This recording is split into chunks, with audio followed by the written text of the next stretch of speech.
This is the Titan Futures 1 point a day challenge. Earning your living executing trades from the comfort of your home seems a lot more cool than most 9 to 5 gigs. Trouble is, if you don't know what you're doing, you can wreck your portfolio. But with our trading instructors, BK, Soto, and Mitchell, you'll learn how to day trade the futures market. Streaming daily, 9 to 11 a.m. Free. This is a free trading education channel. The Titan Futures 1 point a day challenge, where everybody is welcome. Get in the chat, ask us questions, learn. And now your instructors. This is BK, Soto, and Mitchell. Hey, good morning, everybody. Hope everybody's doing well this morning. It is Friday, December 20th, 2019. 5 days away from Christmas. Hope everybody's ready. Alright, you have stumbled upon Titan Futures 1 point a day challenge live stream. And what that is basically is it's a live stream that we go for 1 point a day, okay? And we could try to turn that 1 point in and let that compound and turn in and show you on a live, do it live, I guess I could say, in the markets, making trades, and then we represent that on the spreadsheet at the end of the session, so you can kind of see wins and losses there. So, but we'll get into more of that towards the end of the session. But if you're checking out the screen, you can see a legal disclaimer. Just remember, everything we do here is for educational purposes only. Okay. Any trades we take in here are not a trade recommendation in any way, shape, or form. Any trades you decide to take are completely on your own, okay, your own ability, and you take full responsibility for making those, okay. Again, we're not a CTA, an RIA, or a broker dealer, or any of that, okay. We're just a group of guys that have fun trading, and we just offer free education. All right. So, with all that being said, make sure you understand that, and we will move forward. All right. So if you're just checking us out, there's 3 traders here: myself, Soto, and Mitchell.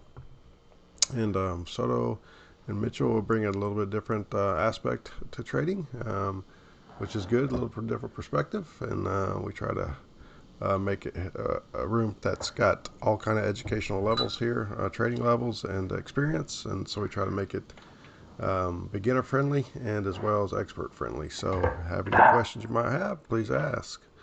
But we can hear Soto there kicking around on the other line. That's all right. So Soto, how are you this morning? Everything's unplugging left and right. Sorry, all good. I ate something I'm allergic to, so I was having to apply. Yeah, I had to apply some topical medicine. So sorry about that. Oh, that's all right. Oh man, that's not good. Yeah, I'm not the man I used to be. I don't know what happened, but anyways, I don't know if did you say you got into a trade? No, I have not gotten into a trade. No. Sorry, I just started listening to you, so I don't know what you said. No trades yet. All right. You? Yeah, I got into a trade here from the hidden zone there at 840. All right, let's take a look at that. Yeah, I see that. All right. Yeah. Did you get in it? I did. It was kind of weird because I didn't get picked up. All my contracts didn't get picked up. So like 80% of them got picked up. Okay. So which is okay. So I got to the point, but I got 2 entries because it picked some up and came back down, and it came back and picked some up, and then it took off. And it didn't have a trail because I guess it didn't pick up all the contracts, so it only it took me out of 1 point profit. Here at 32.16, I got in at 32.15.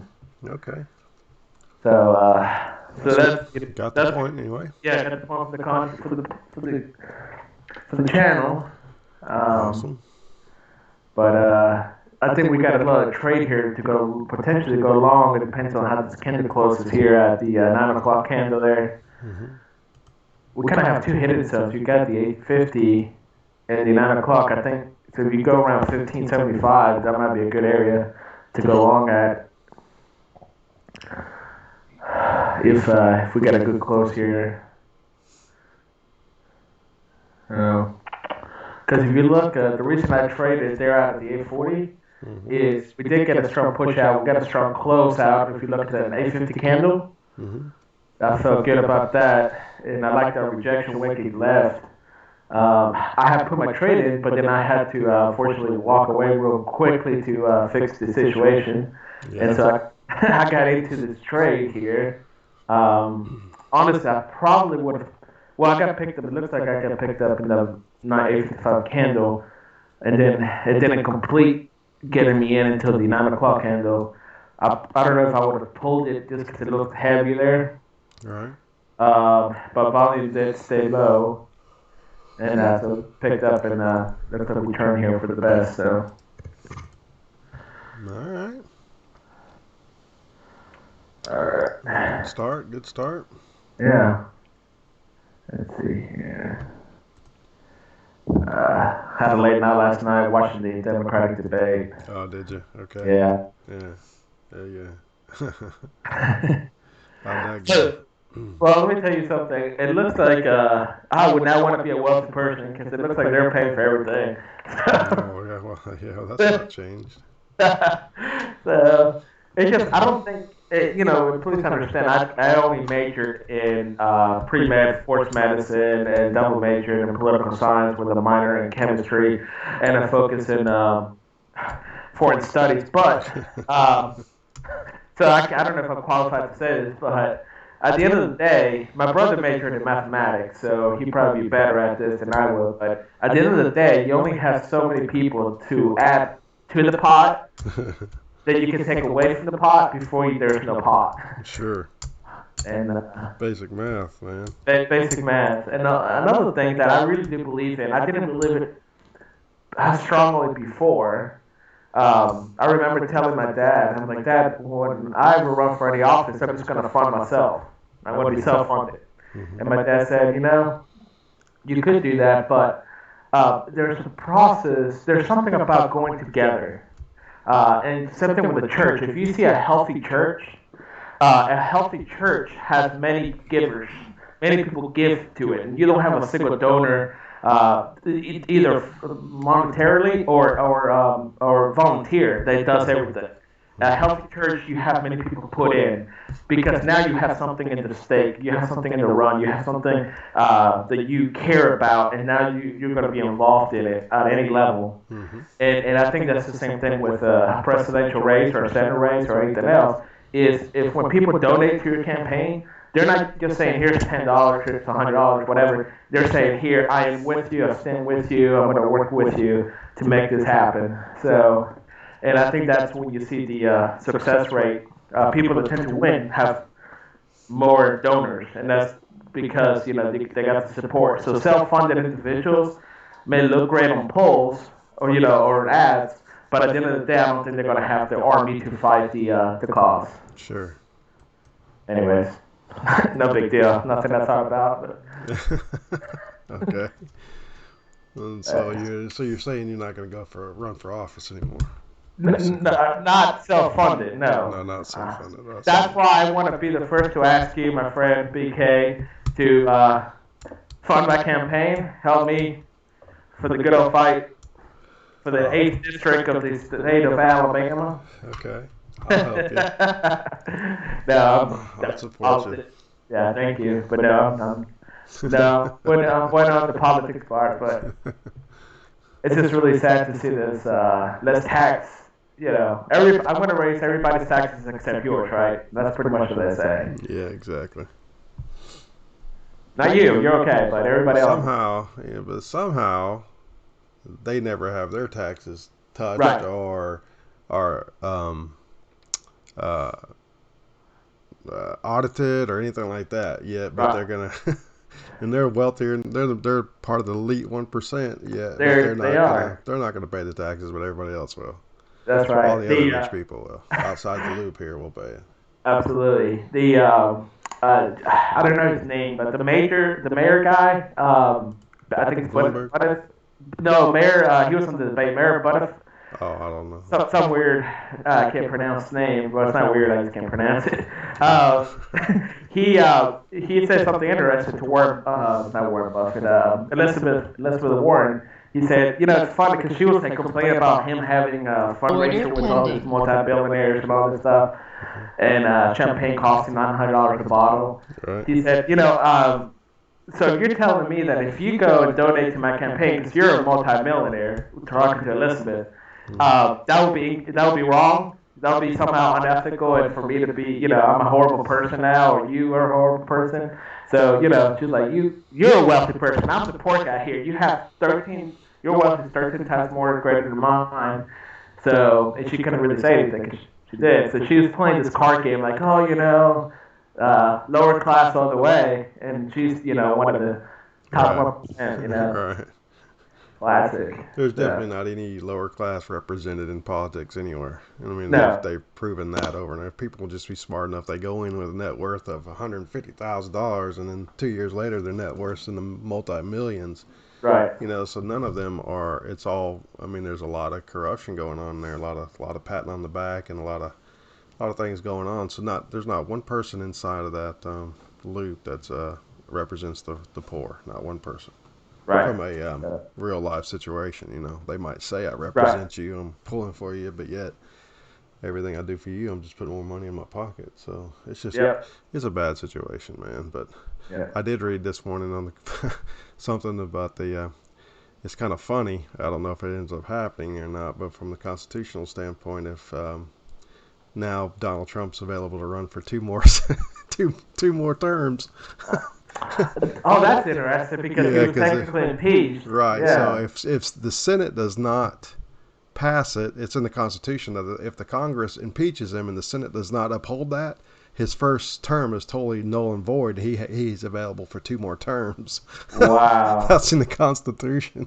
That's interesting. I didn't know that. Okay. I read that this morning, so I was like, well, I mean, I haven't researched this to make sure it's true, but it comes from a very viable source, a reliable source. So it's kind of that would be just that would actually be pretty funny if that happened. But I don't know that would happen. But I don't see that he's gonna. I don't see it's gonna pass the Senate. Because it's mostly Republican, and not one Republican voted for impeachment in Congress. So I just don't think it's gonna make it all the way through. But I mean, he's been impeached, but will it be? It won't fall through the Senate, I don't think. But.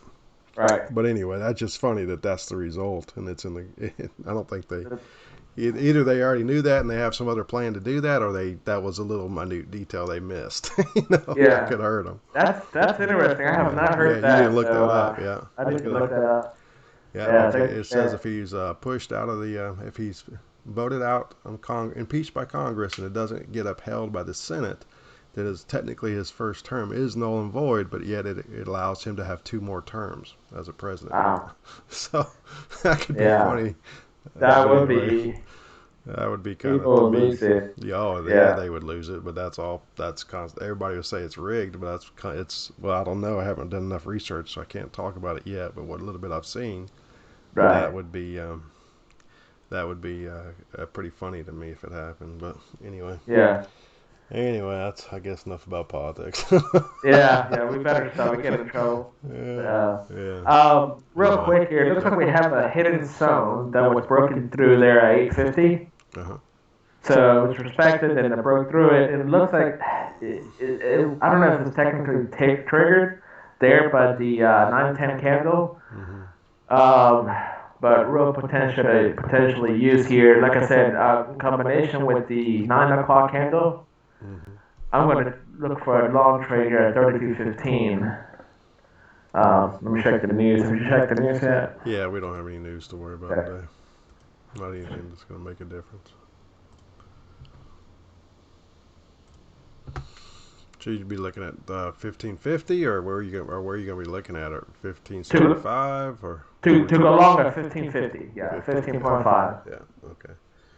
Yeah, I like that. I got some resistance to the overhead at 32.1890, and I'm having to use a pivot point for that because we don't have price. We've never been up in this area, so I don't have price to show me that, but I've got a pivot point just based on the standard deviation. That one standard deviation, or this would be two standard deviations actually, that price has moved up, and so I would look for some rejection there. So I put a orange zone there. I actually have an entry to short at about 32. I see that. Okay. Yeah. I'll watch to go long. Order canceled. Yeah. You have remember the guy that used to come in here? What's his name? Alan, yes. He did. What's the thing that he did? He did Fibonacci's. Yeah. Okay, yeah, the fibs. Do you see any of those fibs to go long in here? Well, yeah, fib to be long would be, I mean, he came back on retracements, but just from the price action, I could tell you a fib would say long right here. If you got it back in, like you said, it's moving. Look at that move. Yeah, so I'm moving into that area. Yeah, I'm gonna go ahead and order sell pending. Short. I'm gonna go up one tick. I'm gonna go up to 1850 and look for a short there. Around it's probably gonna come in around 1900, I would think. So I might go up one tick. 1875. Yeah. That just created another little hidden zone here. Yeah, there's a lot of little zones, so it's telling you. Yeah. Price So we gotta. Yeah. So I like it, but at the same time, you gotta kind of be careful because now which one are they gonna go first to respect? Kind of game. This is the price. The highest price has been in a while, right? Ever, yeah. Ever. Okay, this is the new highs here. We're making history. Okay, cool. Oh, we're part of history. We're watching history. Yeah. Yeah, we're watching it in multiple ways here. Yep. Multiple ways. Yeah, we are. Yeah. My friend sent me a YouTube video about who should not go to medical school. The very first reason was like parent pressure. Don't go. I was like, done. Yeah. Funny. Yeah. Yeah. All my friends, by the way, are gonna kill me. they're like, only you, Soto, somehow find this magical thing. Like under my situation. Right. Like,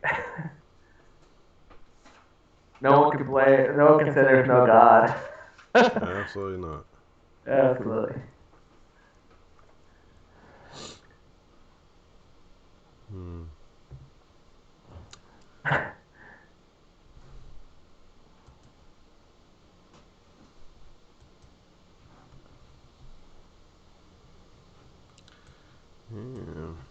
Get bounced up. Did he get in? It touched you? No, I moved up to 1875 because the real resistance of the pivot's not actually till 19. Okay. So I went one tick in front of that, but it seems to respect right here where I drew the zone. Yeah. It's got to respect. And when you say pivot, what are you talking about? It's a pivot point. There's pivot points in the market, right? That you can certain areas based on price action and previous candles, and there's called what they call pivot points, which is just a predetermined area of support and resistance based off of what they call deviations, standard deviations, and that's just a percentage move away from the mean of the market, a mean of price. Okay. So and that's what it's based on. So gotcha. So there's a two standard deviation, which is a resistance area at 19. So that's kind of reason. That's all we can use right now for any kind of potential rejection because prices, all-time highs here. So. Yeah. Okay. So it looks like it's bumping. There we go. It's bumping right now. It hadn't put me in yet, but it's bumping on me. All right. So. Order filled. I'm in now. So. You in? All right. Yeah, it's put me in. So we'll see if we can get a little push down from here. See if it bounce off this 2 standard deviation because it'll go. It goes up to 3 standard deviation, which is that's all the way up to 32, 26. Okay. Before you should hit some kind of resistance, but even at this standard deviation, we should hit some kind of resistance here. Yeah. But we'll see. All right. But it's still a pretty strong push to the upside, so we got to be careful. Volume obviously increasing quite a bit right there. and Yeah. stretched out pretty good, so it's a little higher risk trade for sure. Yeah. Well, they don't call you the big head, the Maverick for nothing. That's right. The Maverick. Yeah, I can gunsling every once in a while for sure. I can take a little higher risk trade. But that's all right. I know going ahead, I'm doing that, so I'm okay with it. Yeah. It would have been awesome. I did make a point. I did put a trading on 19 flat Okay. to go short, but as you know, I have not been picked up. It has not been picked up, no. That's it, anyway. I would have loved to see both of us in our prime. I know we still want to compare, but maybe me in my prime and you're in your less prime. Oh, come on now. Yeah, I sure was a different person than my prime, that's for sure. Yeah. We would have made great teammates, though, because I would have been like your greatest backup ever. Like, so encouraging all the time. Would you have encouraged me? Oh, yeah, dude, I was really encouraged. I am really encouraged, no problem. I know I joke around a lot, but once you're on my team, I got your back. There you go. Awesome. Obviously, we'll compete for the job, but once you got the job, my job was to back you up. There you go. I like that. Yeah, it would have been fun. Yeah. Yeah.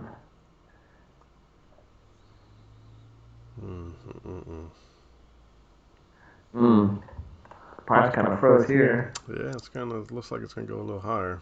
Yeah. That's why I won at 19. Yeah, that's fine. Yeah, it's right at that resistance right at 19. I front run it on purpose just because make sure I get in, you know, and so I never know where I'm at on the order book, and if you're not on the front line of the order book, it's gonna miss you. So there's your 19. You should be in now, right? Yep. I got it. I actually moved it to a 19 and a quarter. Oh, okay. But I moved it back down to 19. So I'm at 19 now. Okay. And I did a percentage of my contracts. Good for you. Yeah. So now you it's a high risk. What happens? Yeah, it's a higher risk. That's perfect. It's a high risk trade. Good job. Good job. It's a high risk trade, so you drop down contracts and you're willing to take the loss, but you don't want to lose your profit. So nice job. Right. I like the way you're thinking. Good. Very good.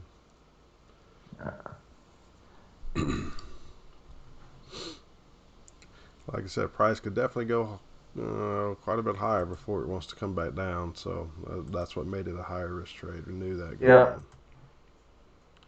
And it did go a little higher. Oh yeah, it could definitely go quite a bit higher. Actually, it could go up to 26 before it rejects. So, but, yeah. Yeah, it looks a little heavier. Let's see if it gets coming up rejection.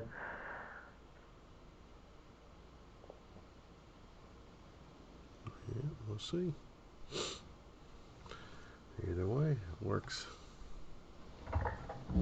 Stop filled. I'm out there. I'm out, so not a problem. Yeah. I'm about to be out here.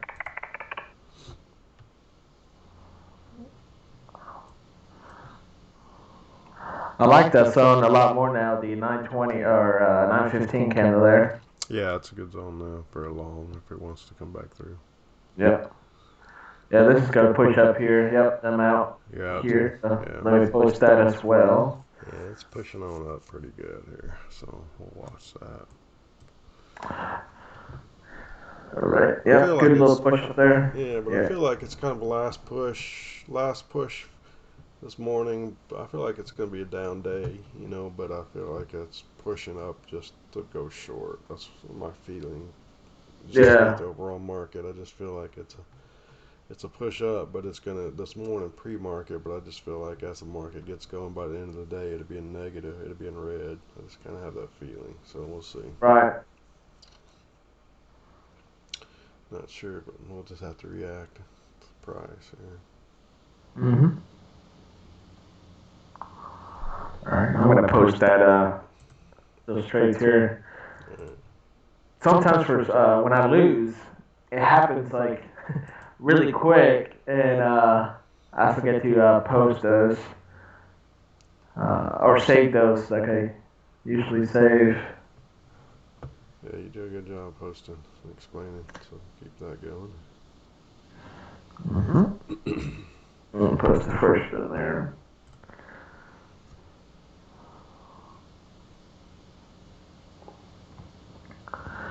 Alright, let's check here.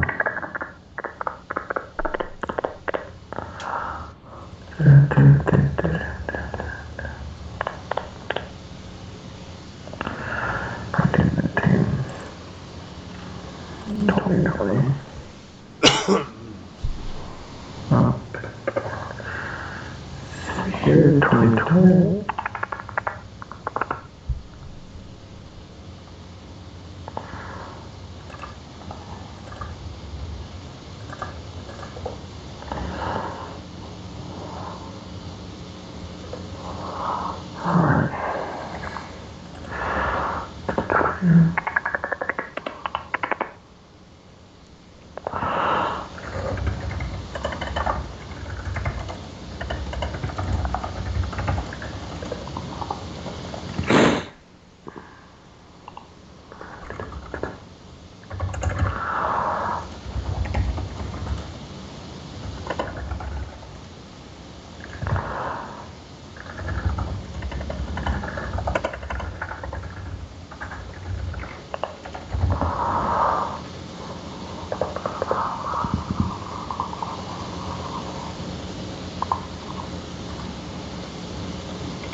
Zone, we can't make any trades as of now.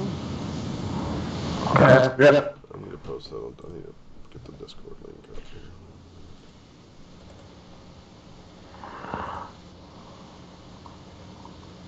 Yeah, this is pushing up. Look at this. Yeah, it's pushing strong, but yeah, I got a feeling it's gonna push down pretty good. Yeah. So just be aware of that.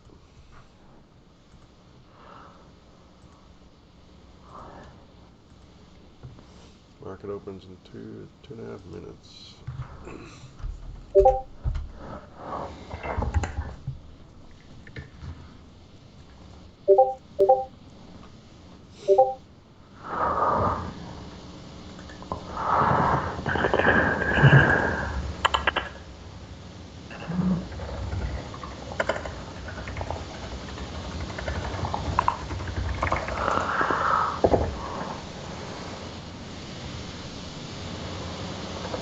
Strong push.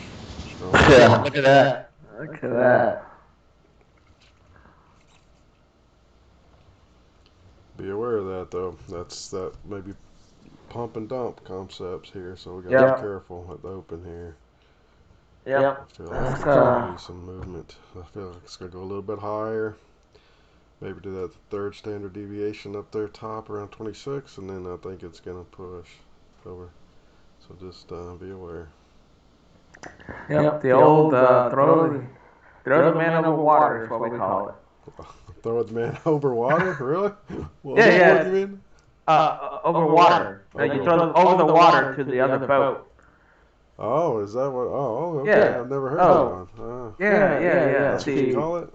That's what we call it, yeah. It's an old Japanese trading method. There we go. I forgot. I'm just not that indoctrinated into the old Japanese candlestick method from the very beginning of time. Yeah. Yeah, I forgot about In that. order for them to pass the project along, sometimes they had to throw someone to carry the message over certain obstacles. So, yeah. Okay. That's interesting. Yeah. Thank you for that. You're welcome, buddy. That's what I did. I did a minor in history, but I should have. Yep, you should have.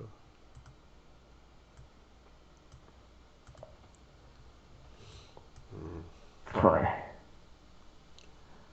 I hated it. I don't know why. I love history now, but I hated history in school. I only had to take one history class, and I hated it. Really? Yeah, it's not that it just I didn't put my heart was not in it. So, Alright, there's the open. the opener. There is the open.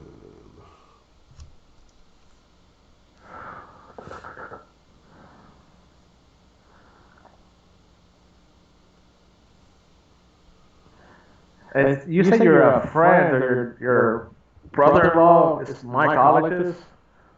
No, Oh, okay. No, that's not my brother-in-law. No. I gotta confess something, buddy. What's that? So I was hanging out with my buddy the other day, and great guy. But he's like, "Hey, so you want a meal? Meal? I mean, I don't know. What do you mean meal?"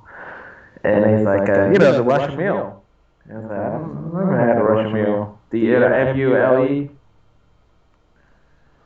You ever had one of those? MULE? Yeah, Russian meal. No, never had one of those. Yeah. Well, he made one for me. And I don't remember if I ever had one, but I loved it. Okay. Yeah. That's well, they call it the Moscow meal. Moskva, if you're from Russia. So, yeah, it has a little bit of vodka, ginger beer, and lime juice. Very good. Huh. Very, very good. I killed it. That was good, huh? Very good. Too good. That was too good. I got you. Because I killed it, and I was like, man, I please have another one. And he said, Soto, you're too predictable. When you like something, you don't hold back. But when you don't like something, it takes you like 3 hours to drink it or eat it. You're like, yes. That's correct. That is correct. That's funny. Because I'm polite, so I don't just say I don't like it. I just pretend to like it when I don't like something. But I love this.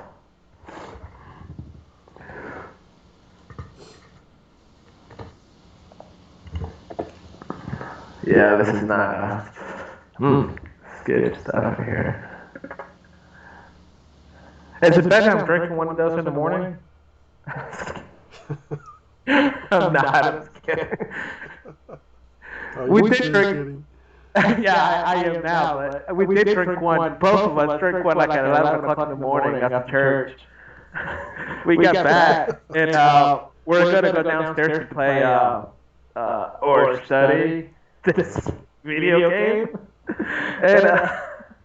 And I looked at him, and I said, Doug, I don't know if this would be inappropriate. Please tell me if it is, but would it be inappropriate or wrong to have one of those Moscow meals? And he said, not at all. I was actually thinking the same thing. So I said, this is why I like you, Doug. So we're in the basement playing this video game on Xbox on his projector, drinking Moscow meals. I felt like, I don't know if I felt like the greatest person in the world or like the biggest loser, but I had a good time, so that's okay. Well, there you go. You had a good time, man. And now I'm an alcoholic. I've got an A. Oh, come on. That's funny. So the volume here. We're almost at our window. With the tray. Yeah.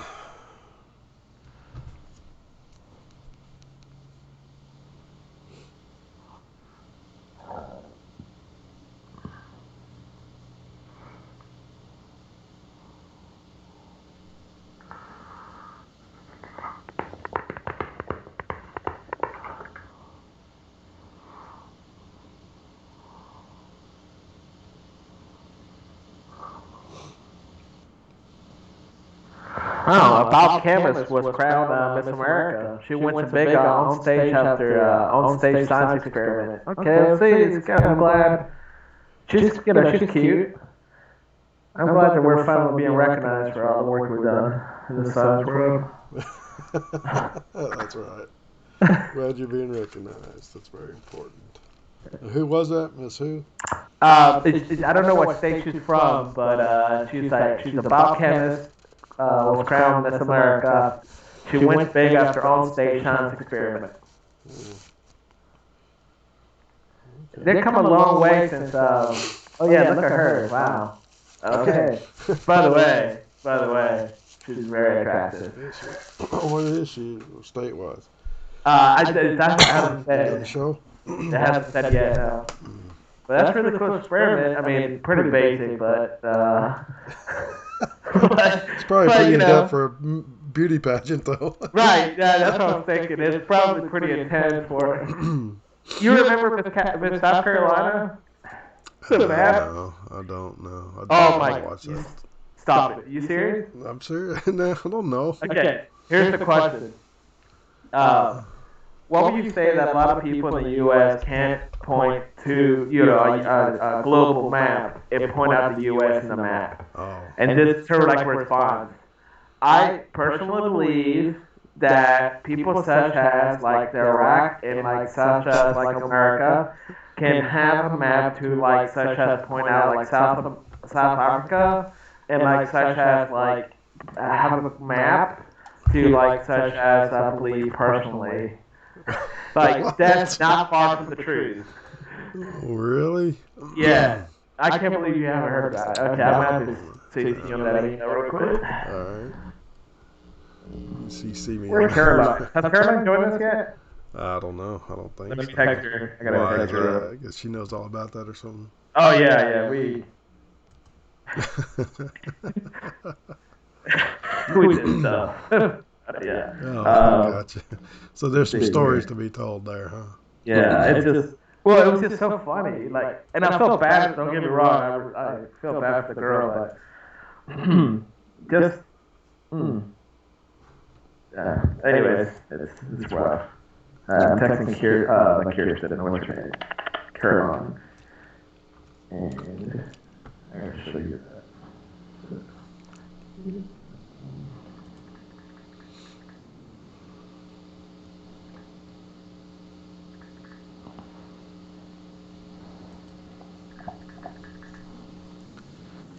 Yeah, you came in. I only had to type Miss. Just like Miss S, just like South Carolina, and it already comes up. Here, I'm going to give you the 49 second. I'm not going to give you the minute 39. You got to get the whole experience. Let me share that with you here. You got to watch this here. Okay, 2BK. All right. You just changed your life. You're welcome. You just changed my life, huh? You just changed your life, bro. It's on its way. Thank you. You're gonna laugh so much in a healthy way. We're not making fun of anyone. We're just laughing at the experience of life. All right. Caroline said she had a late night. Uh-oh. Just get it up. Oh. Keep in mind it's 9:38 over there, by the way. Oh yeah, she's in DC, isn't she? She's in Jacksonville for the holidays. For the last 3 weeks, she's been. She's dedicated to the cause. There you go.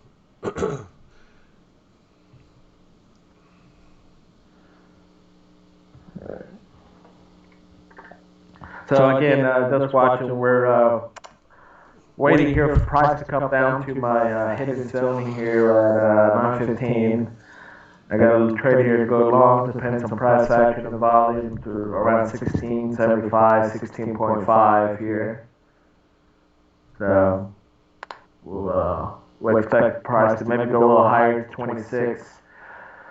to hit that third deviation on the scope here. Like BK says, I have no idea what he's talking about, but it sounds good. Gotta go with it. Yeah, I don't know that it's going to go higher, to be honest with you. Yeah.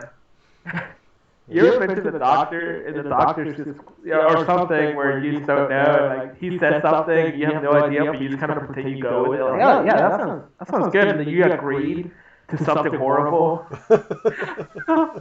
Like, oh, you really want to get that done? Yeah, that sounds great. You know what it is, right? No, I mean, it sounds good. Okay, yeah, we're gonna put something. Oh no, I'm against that. Let's stop. No. Thank you for volunteering. All right, yeah, you gotta watch that. Goodness, hold on just a second.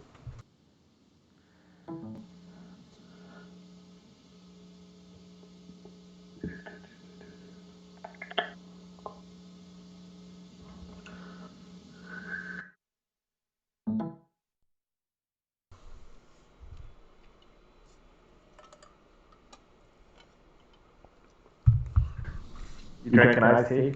I'm drinking ice water. Ice water. That's what I'm Okay. drinking. That's mainly what I drink is water. No, that is not accurate. The biggest thing you drink is iced tea. I just said now. You didn't hear the rest of it, and I said. Oh, okay. Now, as of 10 seconds ago. No. Oh, I don't know. The only thing I drink is water. I mean, in the last 10 seconds, I had water. All right. You're funny, guy. Yeah. I will say though, you know how to eat. That's what I like about you. What are you talking about, man? You eat more than I do. No. I'm not saying I don't.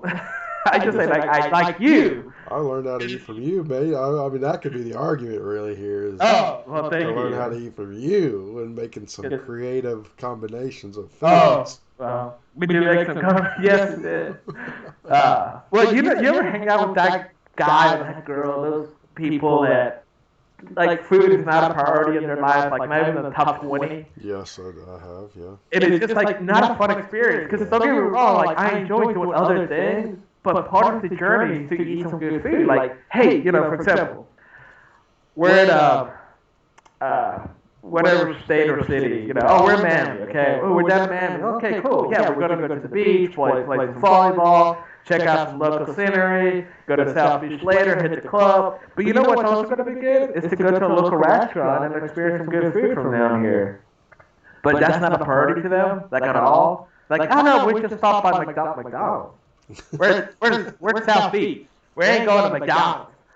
Like, oh, well, actually, I just brought some PJ sandwiches here. PJs? Where you get sandwiches from? Well, I made them back at home. Back at home?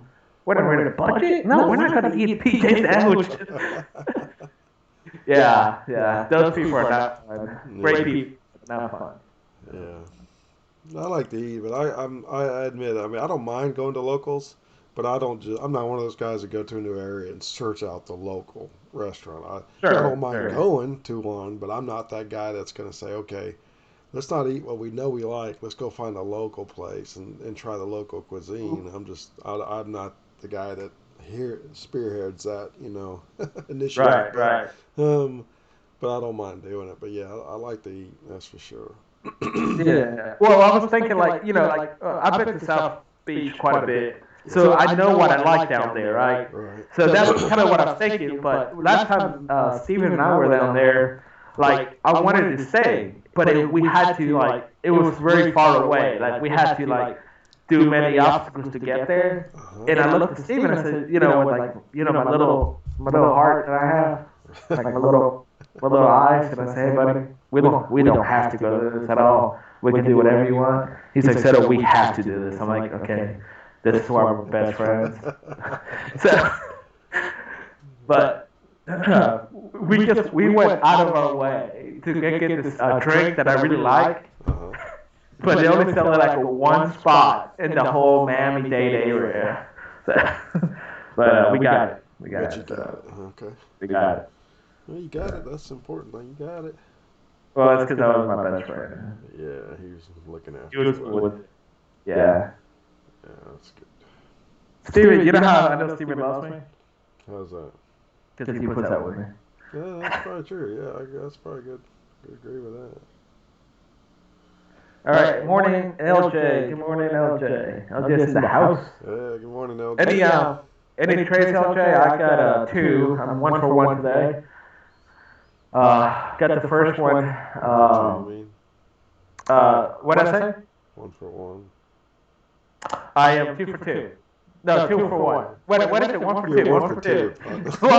I'm not used to losing. You don't lose very often. I got that. You don't lose very often. So let me help you out there. I'm 1 for 2. 1 for 2. What I meant to say is I've taken 2 trades, won 1, lost 1. So there we go. Thank you. That would be a good YouTube video to make. Like the guy that never lost, he doesn't know saying he lost. Yeah, so I won 20 for 20 today on my throwing. No, you did it. You threw 5 interceptions.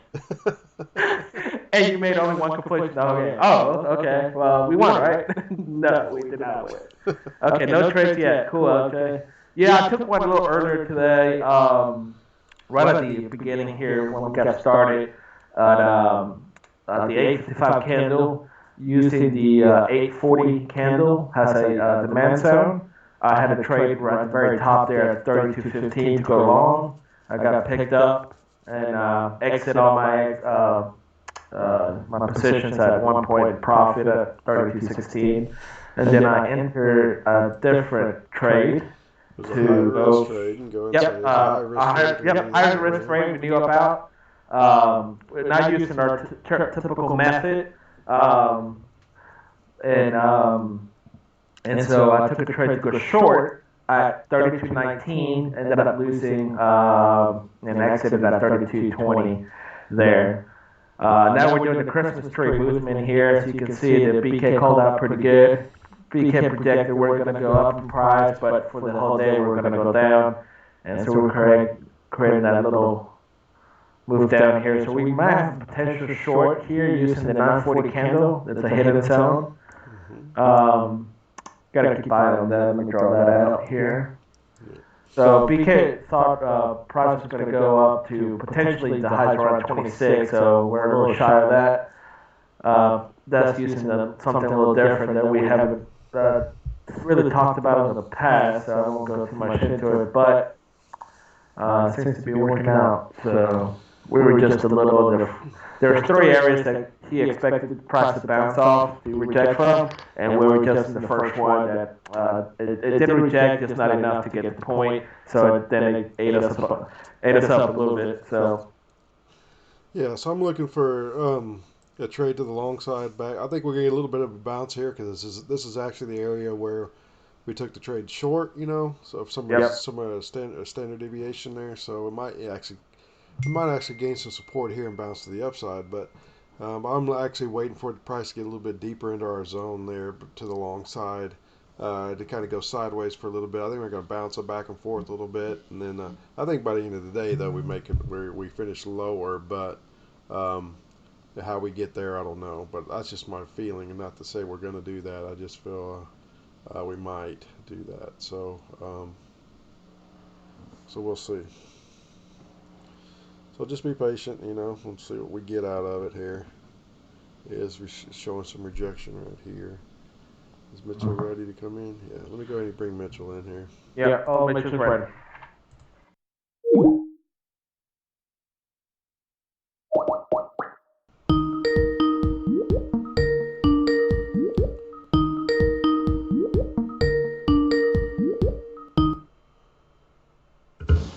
All right, I'm here. Can you hear me? I got you. I'm still waiting on Mitchell there. Yeah, we're 2 for 3. I'm going to call here. Yeah, it's bouncing right out the entry. We went in at 19 and a quarter or so. All right, there's Mitchell. Morning, Mitchell. He's got his mute on. Sorry, guys. There he is. Okay. Bush League over here. Yeah, come on, man. Morning, bud. Good morning.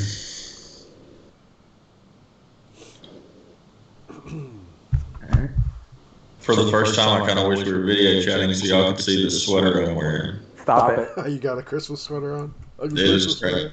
Yeah. Can you take a selfie? You can take a picture of it, man. Please? For the team? Okay. So Carolyn's watching the Democratic debate like you. She must Okay, yeah. love politics like you do, huh? She does like politics, yeah. There we go. Yep, that's cool. That's what we did when we were friends back in fifth grade. I can't remember. I think it was, she's kind of correct me, but it was one of those grades, lower school. I said something about Bill Clinton, and she started going at it, and we both started talking, and it was a lot of fun. That's early age to start talking about some politics. Huh?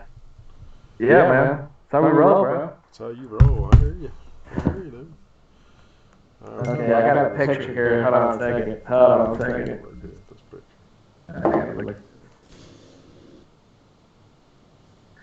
Okay. Oh my gosh, I hate cats. That is the ugliest thing I've ever seen. That's awesome. Oh man, that is like an old person's sweater. That That looks is like old senior a person that's about to not make it through the day. 900 cats, man. Yeah, I don't like cats at all. It has real bells on it too. Oh, What? That's awesome. Is everyone doing it at work only? that's That's the best part. It's only me. That's awesome. Yeah. That's That's awesome. That's great, though. Everyone that has seen it, I guarantee you, is like, man, I should have worn a Christmas sweater. Oh yeah, sure. Yeah, you should have. Get in the spirit, Scrooge. It was hard about 10 years ago. It was hard to get find an ugly Christmas sweater, and then it became a big deal after that because they were having all the parties. I always went to I don't know, you've probably never been to one, but the thrift store, man. You could always find some finds at the thrift store. I have discovered the thrift store here recently, and I can see that. I was a little let down, though. They didn't have quite the stuff I thought they would have. No, dude, it's literally things people have thrown away. Yeah. But you're right. it's actually, like, if you just need, like, clothes to work outside with, I kick myself all the time. I'm like, because I'll mess up good clothes. Yeah. I should just go to the thrift store and buy all my outside clothes. Right.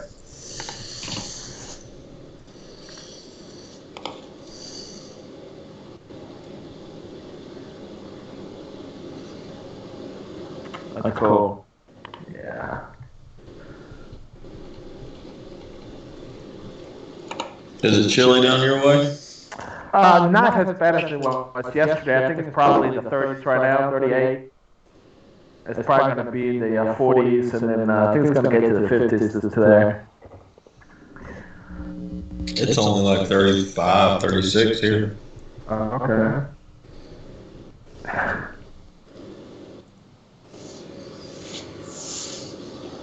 I love that weather. Yeah. So you have to work, I guess, all the way through the... No, that's the beauty, man. I'm off today until January 2nd. Today? So what do you mean? Like you're not at work? No, I'm at work. Oh. After today. Oh, after today. Okay. All right. Cool. Y'all thinking the long trade right here? No. Not long. I had a short. It didn't pick me up, so I removed it here. I'll be looking for a long trade down here at 17 area. Yeah. I hit it still there at 9:15. Yeah.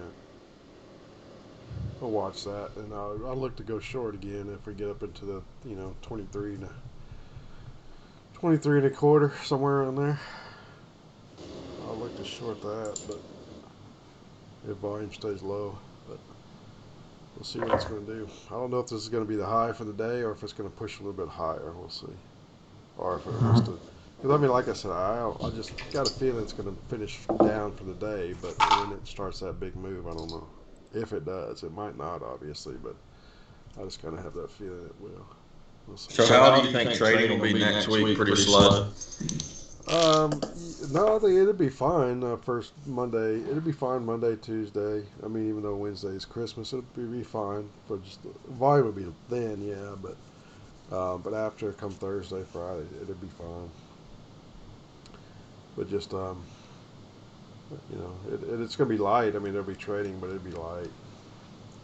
You know, the reason why I said you got a lot of options expiration on the 27th, and then the 30th, 31st. You know, monthlies and things like that. So you'll there'll be volume in the market. It might just be in the options, but there'll be a lot of volume still.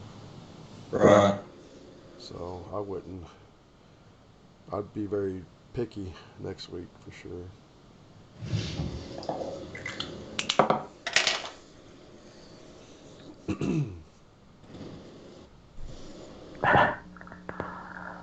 Very picky. Take every trade I see. That's it. Yeah, everything you got. You know. Everything you got, throw it out there. Bet the farm, man, as they say. That's right. Second grade debate about Bosnia War, and then talked every day at the canteen about President Clinton. I do remember that now. Y'all should have documented your journey pretty good. It's from second grade. Man. She has an amazing memory. I do not. For some reason, I remember now that she brought it up. Yeah, we talked about former Yugoslavia, the Bosnia War.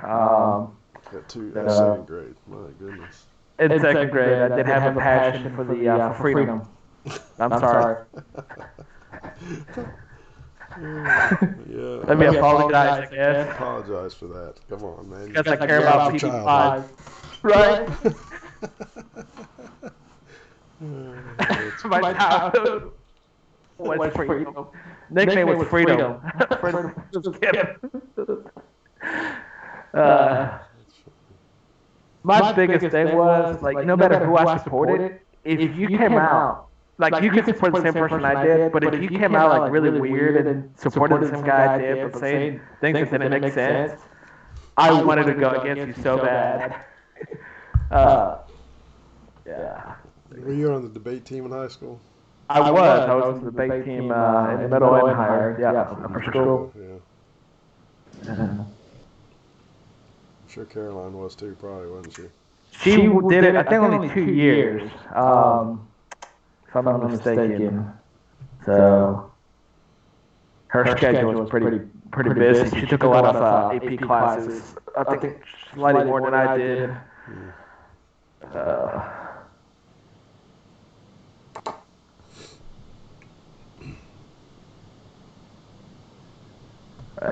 Had a good time.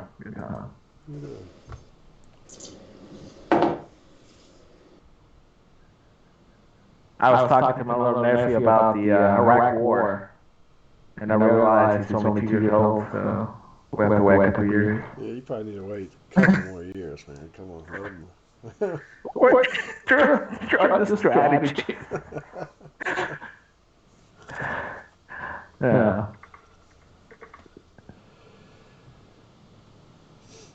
So disappointing. I have kids that like do not like politics at all. Yeah, that's gonna be funny. Yeah, they have no desire to talk about politics. They like absolutely hate public service and helping others. You know. That's all you're for, isn't it? That's it. They hate sports. They're gonna be cheerleaders. Okay, see, let me tell you something. First of all, cheerleaders are athletes. Number one. Number two, if they hate sports and like art, I'll be so devastated. So, like, oh my gosh, yeah, that would be like, hey, not that. I want to stay inside and paint. Wait, we're gonna paint. Yeah, not gonna happen. If it does, it's not gonna happen now. Don't start. They're gonna go hang out with Uncle BK and learn the ways of being a man. Wait a minute now. My daughter, she's very artistic. She paints. That's what she wants to do. Now, my boys play sports, but she's very artistic. Well, it's because you married somebody who's very artistic. I did. See? Yes.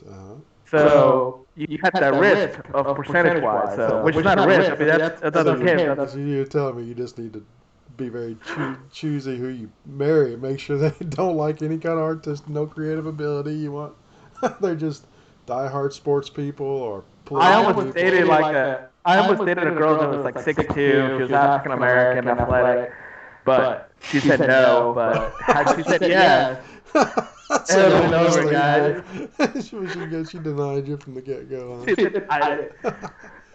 She was just too.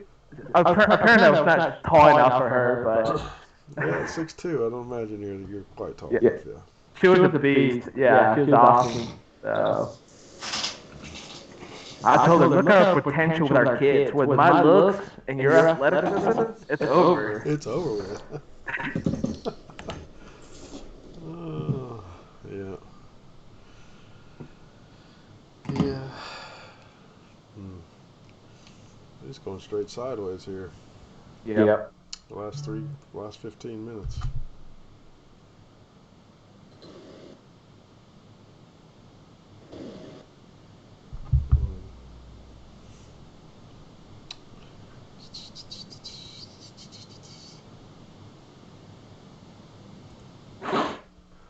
Yeah, pretty sideways here.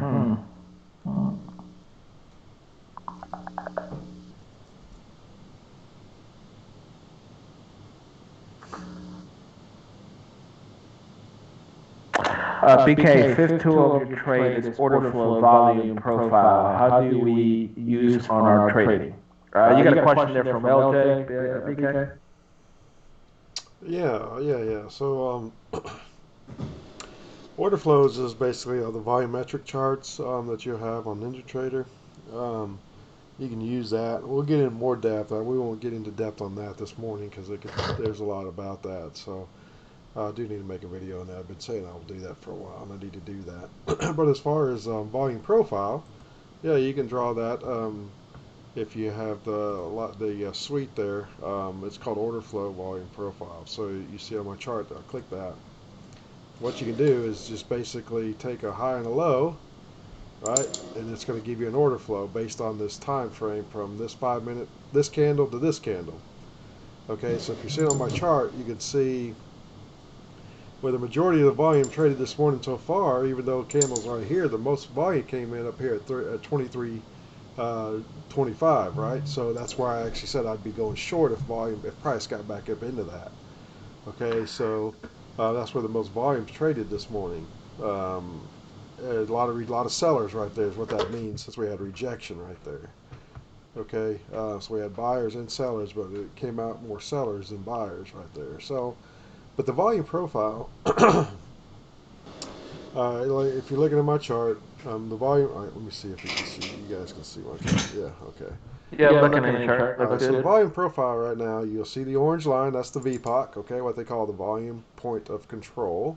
Okay, there's a couple different words for it, but that's the easiest one for everybody to remember. Is just the volume point of control. Okay, that just means where the most contracts have been traded this morning.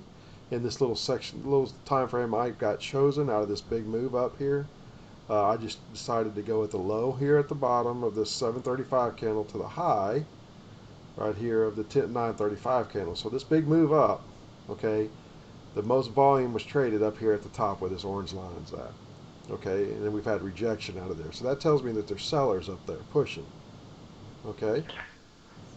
All right. You'll see the different colors here. The bright blue. You'll see the big blue numbers right here. Okay, the 322475, 322475, and now you'll see here 327. It's kind of hard for y'all to see there, but it's 321775 or 1975. These two areas right here. This is called the value area. Okay, that's where 70% of all the trading is taking place in this area, and which would be obvious, right? Because we have sideways action going on, so a lot of buyers and sellers right through this area, a lot of price. That's called the value area low and the value area high. Okay, so that's where the majority of this whole move from here at 7:30 up to the high here at the 9:35 candle. That's where the majority thus far is taking place, where the price is expected to make a move out of or go sideways. All right. So from a volume, the main thing you need to realize or remember at this point in time, without going into a lot more depth, but the volume profile is a good tool so you can see where the current orders are being placed out of a move. and where the majority of orders are used right here. So as we got price coming back up into this volume area right here, I would look to potentially sell right in this area, right, which we were talking about earlier. You could definitely actually sell, but volume's increasing right at the moment, so I'm going to hold off on it. But I think you're going to get a rejection right here. So this is a good time to see rejection if it's going to happen, and it is. This is a good example. See, you got push down going on right here, right? You see that being rejected right there?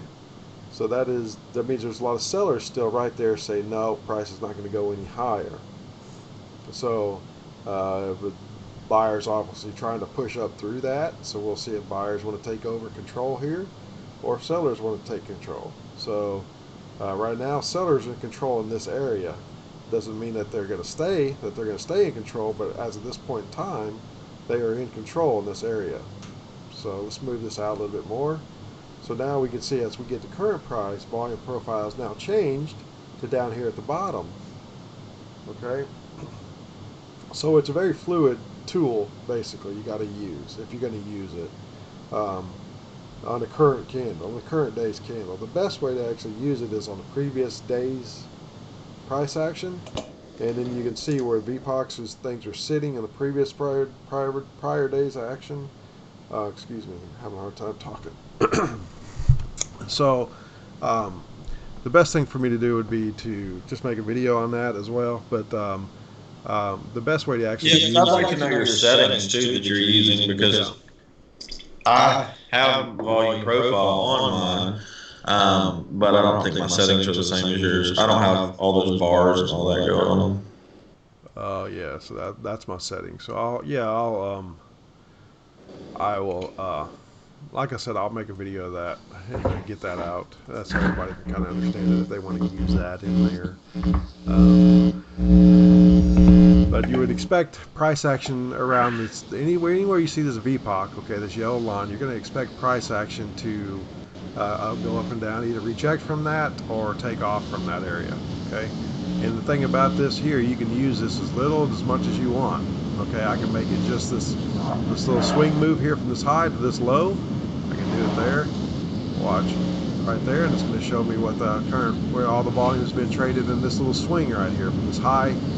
Or from this high up here at 24.75 to this low down here at 19.25, I can just see where price is moving, where the most volume's at in the swing, and right now it's at 22 even.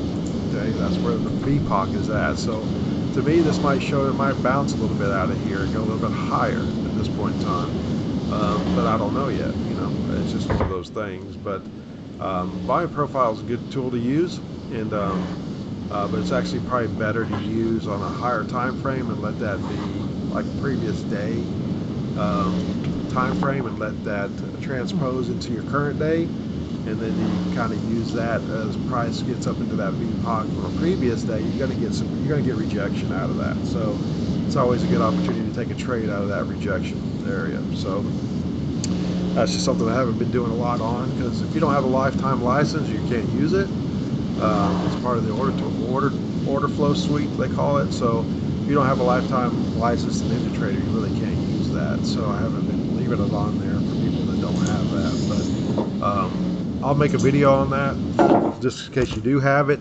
Then I'll make a full video on that and explain it a lot more in depth, to give a lot of examples of how to use it and why to use it, and how it can definitely be beneficial in your trading for sure.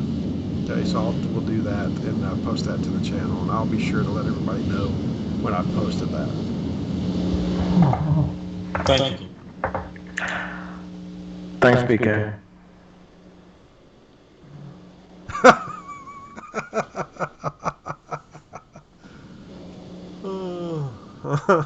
All right, Caroline. Yeah, sounds like it from what I'm hearing him talk about. You guys would have some extremely intelligent, athletic kids. It sounds like so. Yeah, no kids are gonna be as awesome as mine. I mean, that's every parent believes that. But we got it going on in the background. Did you make a point there? I made a point, but that was the wrong one. There we go. Nice. Yeah. All right. Nice. Sitting at 1 point profit right now. Good. So where'd you go in at? I went in at third. 32, 22.7. What the heck? Sorry. 22.75, yeah. Yeah, okay. Yep, all right, good. Yeah, so it's a good rejection. I didn't get into that trade just because I was talking, but yeah, that was a good trade. I think that's a good trade. So nice job. Yeah. So sorry, LJ, for the noise there, but the overall is we'll make a video for you and for everybody. But I'll go ahead and get a video done pretty quick here, and then I'll let everybody know when it's done. Yeah, I mean, it is simple once you kind of know how it all works, and I mean, it's a very quick tool. You just throw up real quick, and you can get a very quick visualization, I guess I should say, of where you might be looking to take a trade. But at first, it could kind of be overwhelming because there's a lot to it. There's a lot of different settings to it. But the overall basics of it and the principle of it's pretty simple. I want you to learn a couple different things, but. So yeah, it's definitely worth the video, and take the time on a video and explain each of those, and I'll do that for you. No problem. I'll get that out. So anybody that has a lifetime suite can use that. Right. For sure. Give you guys right back. Yeah, my little Max is awesome. That's for sure, Caroline. Thank you. I got awesome children. All of them are I just read her message. I was like, what are you talking about? So I don't know what you're holding off on, man. You need to make a commitment, dude. Yeah, little Max. I like Caroline, man. You need to. I like her so far. You need to make a commitment to that. Kids, listen. Because the thing what I'm about seeing kids on her. Well, let me just go ahead and make this statement. For what I'm seeing on her profile pic, if that's her. Dude, she's way outside of your league, man. You better. Every girl I've ever dated is outside my league. That's the point of that's what you have to do. You never date girls that are. I agree with that. But you're getting old, man. I am getting old. Yeah. So I think she even said. I like her. She said something about the other day. She's like, you know that you're not getting any better looking, and I'm still good looking. And I said, yeah, but I had nothing else to say. Yeah, how are you gonna come back from that? Yeah. She's like, what you bring to the table is no longer. It's no longer good. Stuff like that. Yeah, she's throwing you a bone, man. You better come on, man. I just like her too much as a friend to be able to commit to anything. But don't start that crap. She's awesome. You know you should marry your best friend. You know that if it's a girl, I right? do. That But person should become your he's already best friend. married. Yeah, I'm not talking. You know what I'm saying? Yeah. Because that spouse should become your best friend. So I know. Yeah, just to feel like a lot of commitment right there. So well, it is a commitment. You better go into it thinking about it, making sure it's a commitment. Yes, for sure. But the kids, see, once you have kids, there's no going back. Well, you shouldn't go into it thinking there's a way to go back, man. That's the point. Yeah, there's no more late Saturday mornings sleeping in. Sure there is. Not that it's a big deal or anything, but. Sure. Your kids are wanting to sleep in after they get past that age of 2. Like your brother's having to deal with, but they'll eventually will get past that, and they'll want to sleep in. Yeah, but I do love my little nephews, so if I get anything like that, that'd be cool. Yeah. All right, I got my 2 points here. Good. I'll put it here. I don't have a 2 point celebration. Soda, why don't you do me a favor here? Why don't you, because you and Mitchell, either one of y'all got you have a different perspective of trading, right? Being a new people, and why don't you guys walk through for the channel, kind of walk through your thought process, why you're going to take a trade. Like you just got out of this trade, right? Why don't you walk us through that trade as far as why you entered it? What was your thought process? What are you thinking about? Your reasonings for entering, reasonings for all that good stuff. Why don't you walk through that? Because I'm sure. There you go. So, with other people that are new to trading, I know them. I think it'd be good for people, for the channel, because we hadn't done that in a while, to hear y'all's perspective and not mine. So, because I obviously, not on purpose, but I tend to forget a lot of things and assume a lot of things, and I skip over a lot of thoughts just because that probably you guys are having and y'all are needing talked about. I just don't think about doing that. So, why don't y'all talk through that? Yeah. Mitchell, do you want to jump in? Well, So you shorted up where 22.75. Yeah, 22.7. Oh, yeah. So this specific trade, okay, I know you want to talk about this trade. Yeah, so I'll be happy to do that. Real quick, I used the supply a hidden zone that we've talked about, and LJ, I know you're really good at finding those. So I have a hidden zone here at 940. So it's a supply zone, right? Because when price is below it, and price is going towards the zone up, towards the zone, that's a supply. I'm going to ask a question real quick. Short. Yeah. If you don't mind. So on hidden zones, because I was like out the week, like we really discussed it in detail. I use them, but not as much as I should be probably. Does a hidden zone have to abide by all the same rules as a traditional zone to be a zone? It does not. Now, obviously, if it does, right? If it does, it's just a much stronger zone. But it does not need to meet the requirements. As long as a candle is fully engulfed by another candle and a move happens post that candle, we're calling it a hidden zone. Because like right here at the 940 candle, it did not break the previous swing low. Correct. So, but because it's fully engulfed, it's still a hidden zone? That is correct. Okay. But had it breaking the previous swing low, it would have been that much stronger of an area, right? Right. So just like a traditional zone. But yes, that's correct. Still consider a hidden zone. It does not need the body does not need to be 50% or less of the candle. It does not need to break the previous swing high or low. It just simply needs to be engulfed by the post of pre-candle. Yes. Okay. And that was just a little clearing up on me.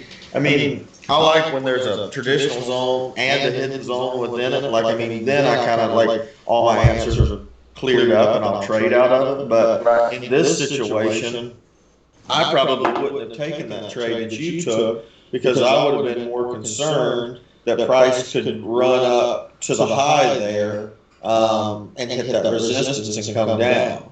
And go straight through that area. That's my personal thought process why I didn't take the trade, because there was not a significant swing down. I was like, well, that's not that strong, and it could easily just go up to the actual resistance. Right. So obviously, taking this trade, I knew it's a higher risk trade because it's been not only triggered already and rejected out of, but we're in a sideways market. But the reason I took it is I'm up for the week, right? It's Friday, I'm up for the week, I'm doing great. But another thing is volumes stay low. I feel good resistance there from the top of that. So that's why I was able to jump into that trade to go short. Does that make sense? So it was a combination of things. Yeah. For sake of discussion, that was my thought process on why I didn't enter it. Right. But I was also unclear on the qualifications of a hidden zone. Right. So another good example of a good hidden zone, but also slightly traditional zone, is the one where BK is waiting for that we've been waiting 915 versus 910. Yeah, that's where I'm talking. Like when I see it like that, then I really like that zone because I'm like, there's a hidden zone within a traditional zone. I'll trade within the hidden. But when it's like this, I typically have left them alone simply because I just was unclear. Right. Definitely. Yeah. So I think BK would say, he's here, so he can say it. But if you wait for those traditional or better push out of those areas like the 915 candle, your stats are going to be better, right? Your probability, your winning rate is going to be better than if you were to take those low high risk trades like I just took, right? I just happened to win this time, but I knew that it was a high risk trade. I ended up locking in 2 points out of it. So far, I'm still in the trade, trailing. But again, you got to realize is where you are in the week, what's your process, and whatever that is, you got to you play the game, right? So. Like BK, anything to add to that? No, you're good. Yeah, you're good. I like how you're talking. You're good. Okay. BK is always in the background listening. Every conversation I ever take.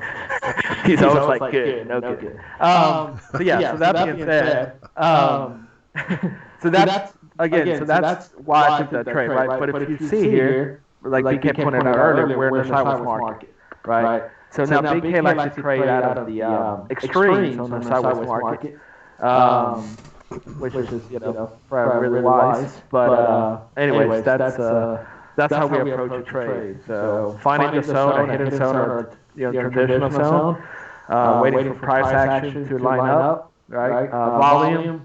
I think volume is, price action is king because it's real life, but so is volume, right? So keep an eye on volume and price action going into a zone, and get sure everything kind of lines up. I like it. That was it? I think so. Anything else? That's good. I feel like you just abruptly stopped. Yeah, I just came to an abrupt stop, man. I just kind of. I do that in everything. Like, You did not fade us out at all. I did not say. Basically, there was no closing argument. There was no closing. And that's how we do it. That's how it's done. No, that's fine. Yeah, I like how you talk through the zone there. Yeah, that's good. I think for me, the biggest thing is management of where you are in the week. So, like I said, it's Friday. I'm out for the week. I can have a little. I call it a little more fun, right? Throw the ball up a little more, right? And see what happens. But I'm within my range, right? That I can afford to lose X number of times and still be out for the week for my goal. So that's I think the biggest strategy there. Money-wise. So as a new trader, and Mitchell, you can jump in here as well, please. So as a new trader, what is your, if you could only trade one time, what's your ideal trade look like? And what kind of setup is that? And how confident are you in that trade to where you have no problem pulling the trigger? I think as a new trader, you take if you're going to take one trade, let's say for the day, like the trade. I think you have to wait for that perfect setup, which is the strong push out of an area. Not necessarily a traditional zone, but even a hidden zone to have a strong push. So I think the perfect scenario here we can point to is the 915 candle. Would be the trade to wait for.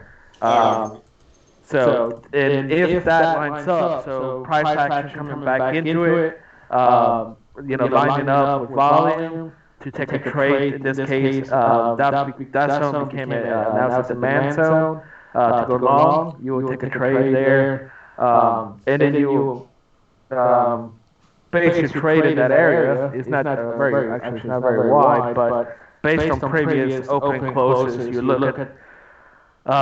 You've got market profile, order flow, whatever, you'll be able to see where the VPOC is or the most touches where the open and closes in that area, and be confident to put a trade there for long if everything lines up. Yeah, I agree with that. And furthermore, if say we come down to that 915 zone and volume is increasing, way high, and we decide not to take a trade and it goes straight through it. And then 15, 20 minutes later, it's coming back up. That's almost 100% for me. Because it went straight through it the first time, no hesitation. I've just from what little bit I've seen, if that happens and it's a really strong area that you thought, hey, that's my golden area for the day, but the first pass, it just blows through it. I feel like it always stops on the second. And I can't say always, but most of the time. You would then keep that for a demand zone, or you'd flip that to a sell zone, a supply zone? Flip it. I would flip it. To a supply zone then at that point? Yes. Okay, yeah, yes. I like that. Good. I like that. That's right. I agree with that 100%. Yeah. Yep. Yeah. All right, good job, guys. That's good. I think it's good to have y'all's perspective continuously every day from a new trader standpoint, because most people that come in here are going to be fairly new, to an extent, and I think it's good that they hear y'all's input. And obviously I'll chime in when I need to, but I think it's good that you guys have that perspective, and because a lot of guys are where y'all are at, and you're probably thinking a lot of the same stuff here, you know. So appreciate y'all doing that. Good job. Yeah, that's all. Mm-hmm. I get quiet, Yeah, especially if it lose. yeah, I know you can get pretty intense if you lose. Yeah. Pretty intense. Spoke to your dad yesterday, Mitchell. You did? I did. Yeah. We'll see you up too. Just, hanging out. We had a good talk. He had called me earlier, but I had left my phone somewhere, and I didn't answer, so I was able to talk to him a little later. All right, so I'm out of this trade now. Took me out of the take profit for the remaining on my positions there. So, all right, I'll post that in there.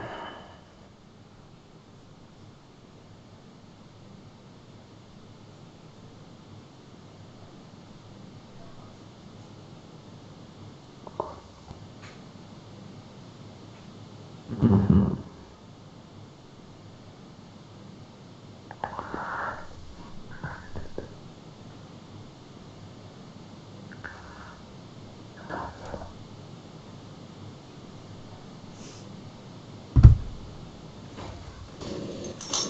But it does get boring when it just hangs out like it's doing right now. Yeah, it does. It sure does. It sure does. That's why I always take the liberty to do some push-ups on the side. Are you doing that? I was wondering if you were doing that.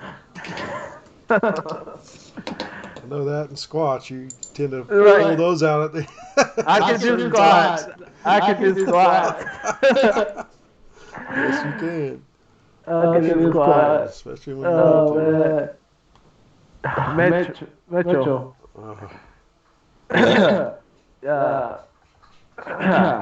Compared to BK, I am an ant. And I don't mean that in a negative way. I'm saying it's like 20 times more than my body weight. But compared to BK, I am, just a little no good at anything kind of guy. And BK, kind of looked at me, challenged me, trying to take advantage of my situation. Never. I was a little overweight, and he's like, "Hey man, let's see if you can lose the max number of pounds." And I don't know if it was in a day or a week, I can't remember, but it came to the date to weigh in, and we went. He weighed in first. We never specifically said what time was the deadline, so he weighed in, and I knew I had weighed in a little earlier, and I knew that I was a little over, so I didn't weigh in officially yet. I went, got a plastic bag, trash bag, and then I started nonstop. I did not stop moving for like 5 hours. And I was doing squats, running, walking, everything you can imagine. And I ended up winning. So I did. It ended up being me like what? I mean, it was like a hair 1/10 of a pound or some stupid thing like that. We both lost like 17-something pounds in a couple weeks or whatever. But it was like, but yeah, I made the mistake of thinking Soto was going to be, a good, fair guy, and we both follow the rules, which I did. We didn't. I learned with Soto, I have to define the rules very specifically. Right. And because he had I guess we just decided to weigh in on that day. That was it. But he had to the end of the day, he said, and and I wasn't aware of that, and I went ahead and took my victory lap and kind of gotten caught on it. So because he was dedicated, so I gave it to him because he sure did pull it off, man. He sat there and squatted for hours and hours and sweated. I mean, it was awesome, actually. It was kind of fun to watch, and so I was more than happy to eat that pizza or whatever it was. I think Gavin has a question. Yep. LJ does, yeah. So yeah. Okay, so Candle 825 830, Y zone from 825 930. Okay, let's see here. Let me look it up.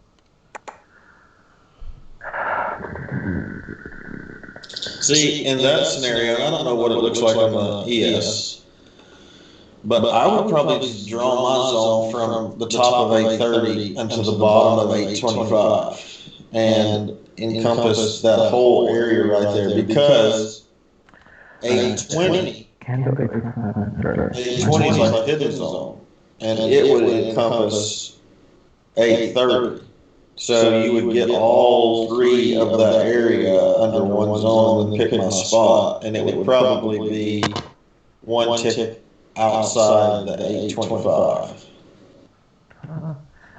So yeah, I guess I didn't realize if I said anything about those candles. But so 825, I'm looking at 825 and 830. So 825 is engulfed by the 830. So the 825 will be the hidden zone. And it looks like the on the MES. Okay. And then the 830 looks like to be engulfed by the 835 candle.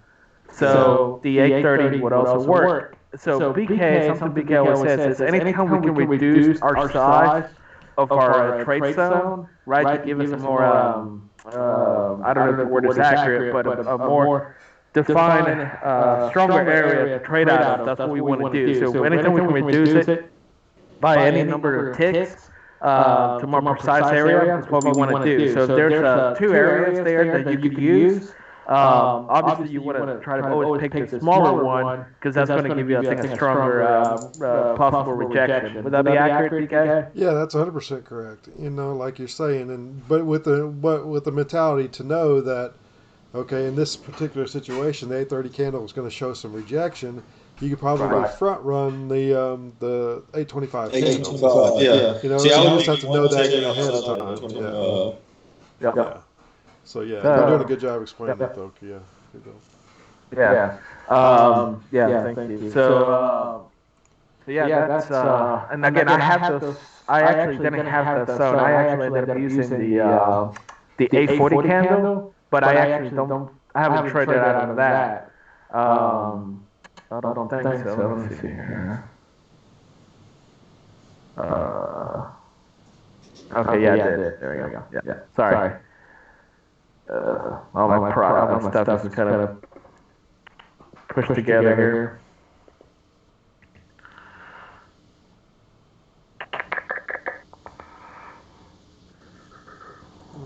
Did that answer your question, LJ, or no? If not, we'll definitely talk more about it. But but I've marked my zone, and that's kind of where it's at. He's got his zone a little bit higher, in a little bit different area. Which is perfectly fine, and because it is a hidden zone as well. I just kind of went to the very base of all that big move completely. But ask the question, please continue to ask question, and Soto and Mitchell can explain that, because I know you're a newer trader as well, so and they can kind of walk through that. So ask every question you got, please. That's what this is all about. Ask anything you want to ask.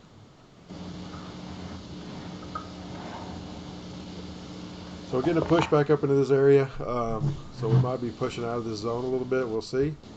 We're at the top of it. And one thing you got to notice here, volume's lower, right? As we're going higher, trying to push higher, volume's lower. So that's just something to note. We could go higher.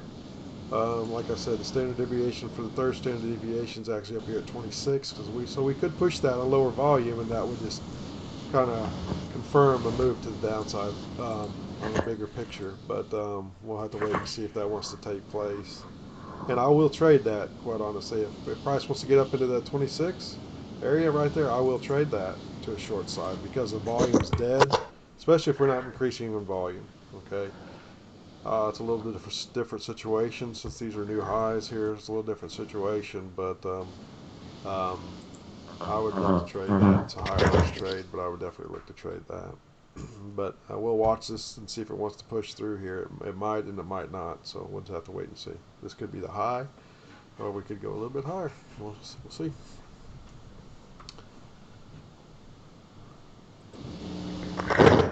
Yeah, BK, it says that LJ says guys can just one talk at a time. It is so bad noise. It looks like our noise is pretty bad. Okay.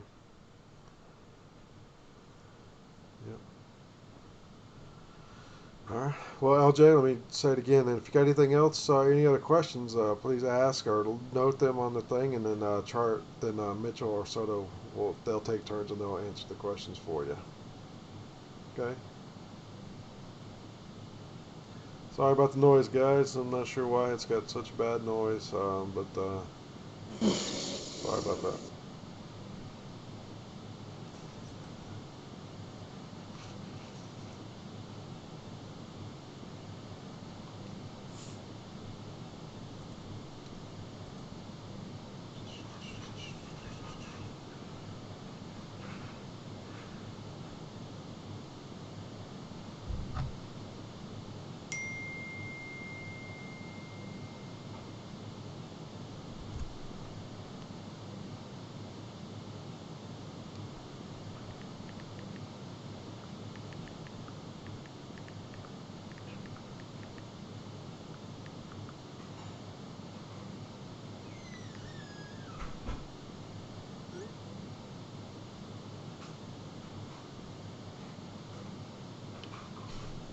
Alright, everybody went quiet here.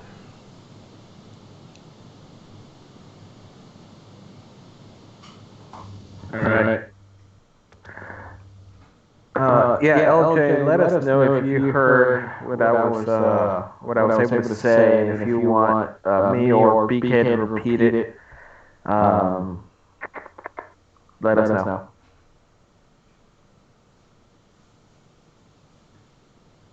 Caroline says you guys sound good to me. Okay.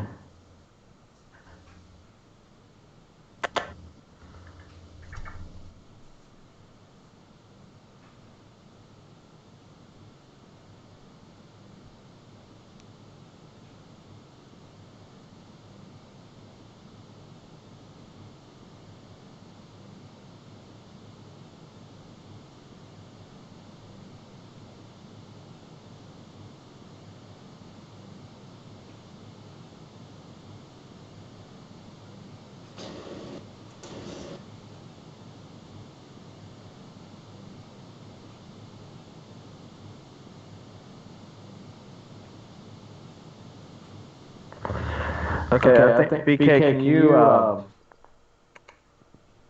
think repeat what or just kind of go over what we said? It'd probably be better, clear from you. Alright, just a second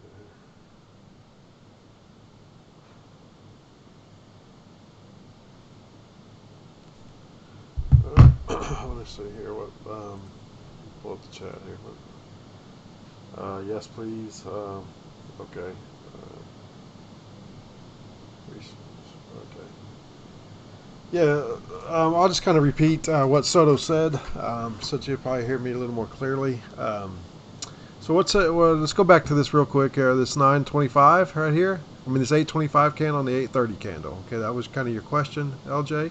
So let's kind of go through that. Your question is, why did we not encompass the full 830 candle here instead of the 25 candle? Well, that is my chart actually that you're seeing. And the point is, both of those candles qualify, first off. Okay, understand those qualify and why they qualify. Okay, it's the base of this move to the upside right here. Okay, so that's one thing we got to understand first, is this is the move up, started here to there, right? So that's the base of that move. So we always want to go down to the base of the move when we look for a supply zone or a demand zone. In this case, it's a demand zone. Okay, we would like to have a continuous move. We have a little bit of a hiccup here, which is the 840 candle, which is actually what Soto had his zone on. That's the kind of a first hiccup, but since we have this big candle here at 835, I'm going to go ahead and base the beginning move to the upside. So hopefully you can hear me. I shouldn't have any echo on mine, I don't think, but hopefully you can hear me clearly. So the base move is here. So for me, and what I've always taught is, we want to narrow our opportunity as small as we can, because we got 1 point stop. Okay, so we want to give ourselves as much room for error as possible. Okay, so in this scenario here, the 825 is actually engulfed by the 830 candle. Even though the 830 candle is engulfed by the 835, we can kind of keep just kind of ticking our zone down, and that's what we have to look at doing, is kind of ticking our zone down. So if we started at the 830 candle, that would be a good zone, right? Nothing wrong with that. It's a good hidden zone. So but I can, because of the 825, I can go a little bit lower, right? I can still go a little bit lower. Okay, so I want to just compress our zone as much as possible to give ourselves the most room for error. So we're going to know that price is going to come into this area, because this is where really all the buyers said, okay, we're making a stand right here, we're going to go long. So this is as narrow as I can get that action to be. So I have a 214 down to a 1325, so it's actually 3 ticks. Okay, I've got it down to my zone down to 3 ticks. That means if I front run that zone, knowing that at 830 I have another good zone where we show a lot of buyers commitment, I can actually front run my 825 zone and still be within a 1 point range if price wants to get back down below that. So I have to know why I'm doing that, why I'm dropping my zone tighter and tighter, and it's only time I can drop it tighter and tighter is if the previous candles in this or the after candles in this situation is showing strength. Okay, so that's the only reason why I went down. I encompassed the 825 over the 830. 830 is still good, nothing wrong with 830 at all. Okay, but I had the opportunity to narrow my zone. Anytime I have an opportunity to narrow my zone, I'm going to do that. Okay, because it gives myself more room for error at that point. So that's the only reason we went. On my chart, I have the 825 over the 830. But just knowing, because I was able to narrow my zone, my 825, I'm going to be able to go in right at the top of that at 14 and still be in a very, very strong basing area for my long trade, my long bounce. So anytime you get that to take place, it's the beginning of a move. Okay, that's the first part, right? That's the first criteria, right? We have to have price push out of an area, okay, to even consider a zone being a zone, right? So we have to have that. Well, we've got it here. So now I can just kind of keep coming back and back and back, and this is as tight as I can get my zone because I'm backtracking these candles here. I'm showing strength, strength, strength. Okay, here's where it all started. So here's the narrowest part I can get my zone, where I know that strength is right here. Without a doubt, there's strength right here. So I'm going to get down here where the strongest foundation of this move is at. And if it gives me the opportunity to come all the way down here and box in that price, that's what I do. Because it's like dropping on the floor right here and bouncing. It's like a basketball. It's going to bounce right here at some point. A basketball is going to drop on this floor and it's going to bounce up. Okay, so I know that. I mean, it could do that up here at the 835 candle. It could do it at the top of the 830 candle, and I'm okay if it does.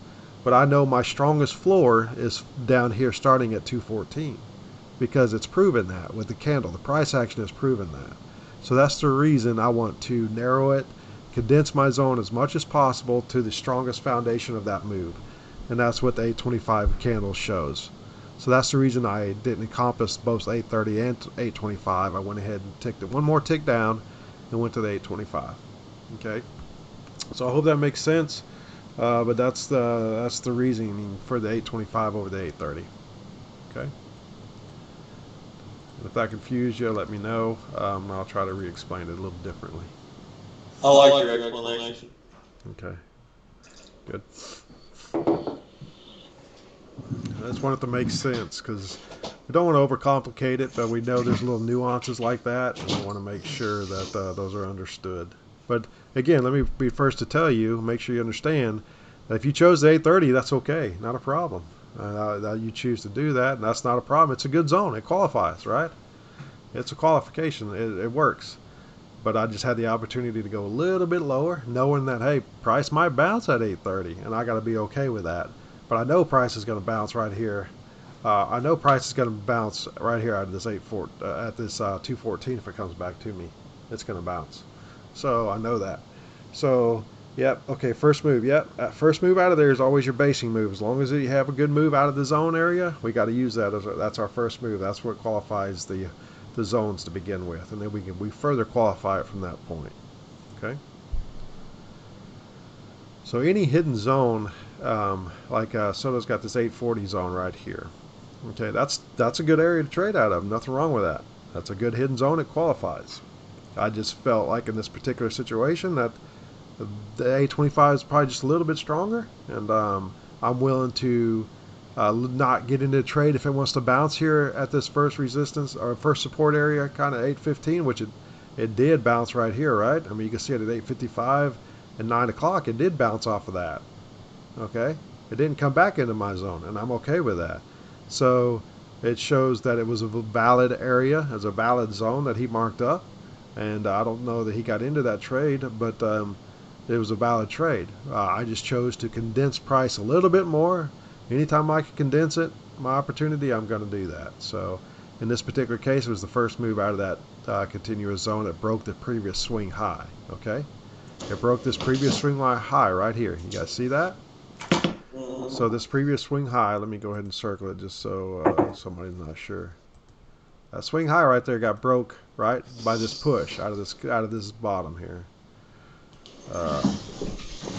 This is the start of that push. Right, this is the start of that push that broke that previous swing high. Okay?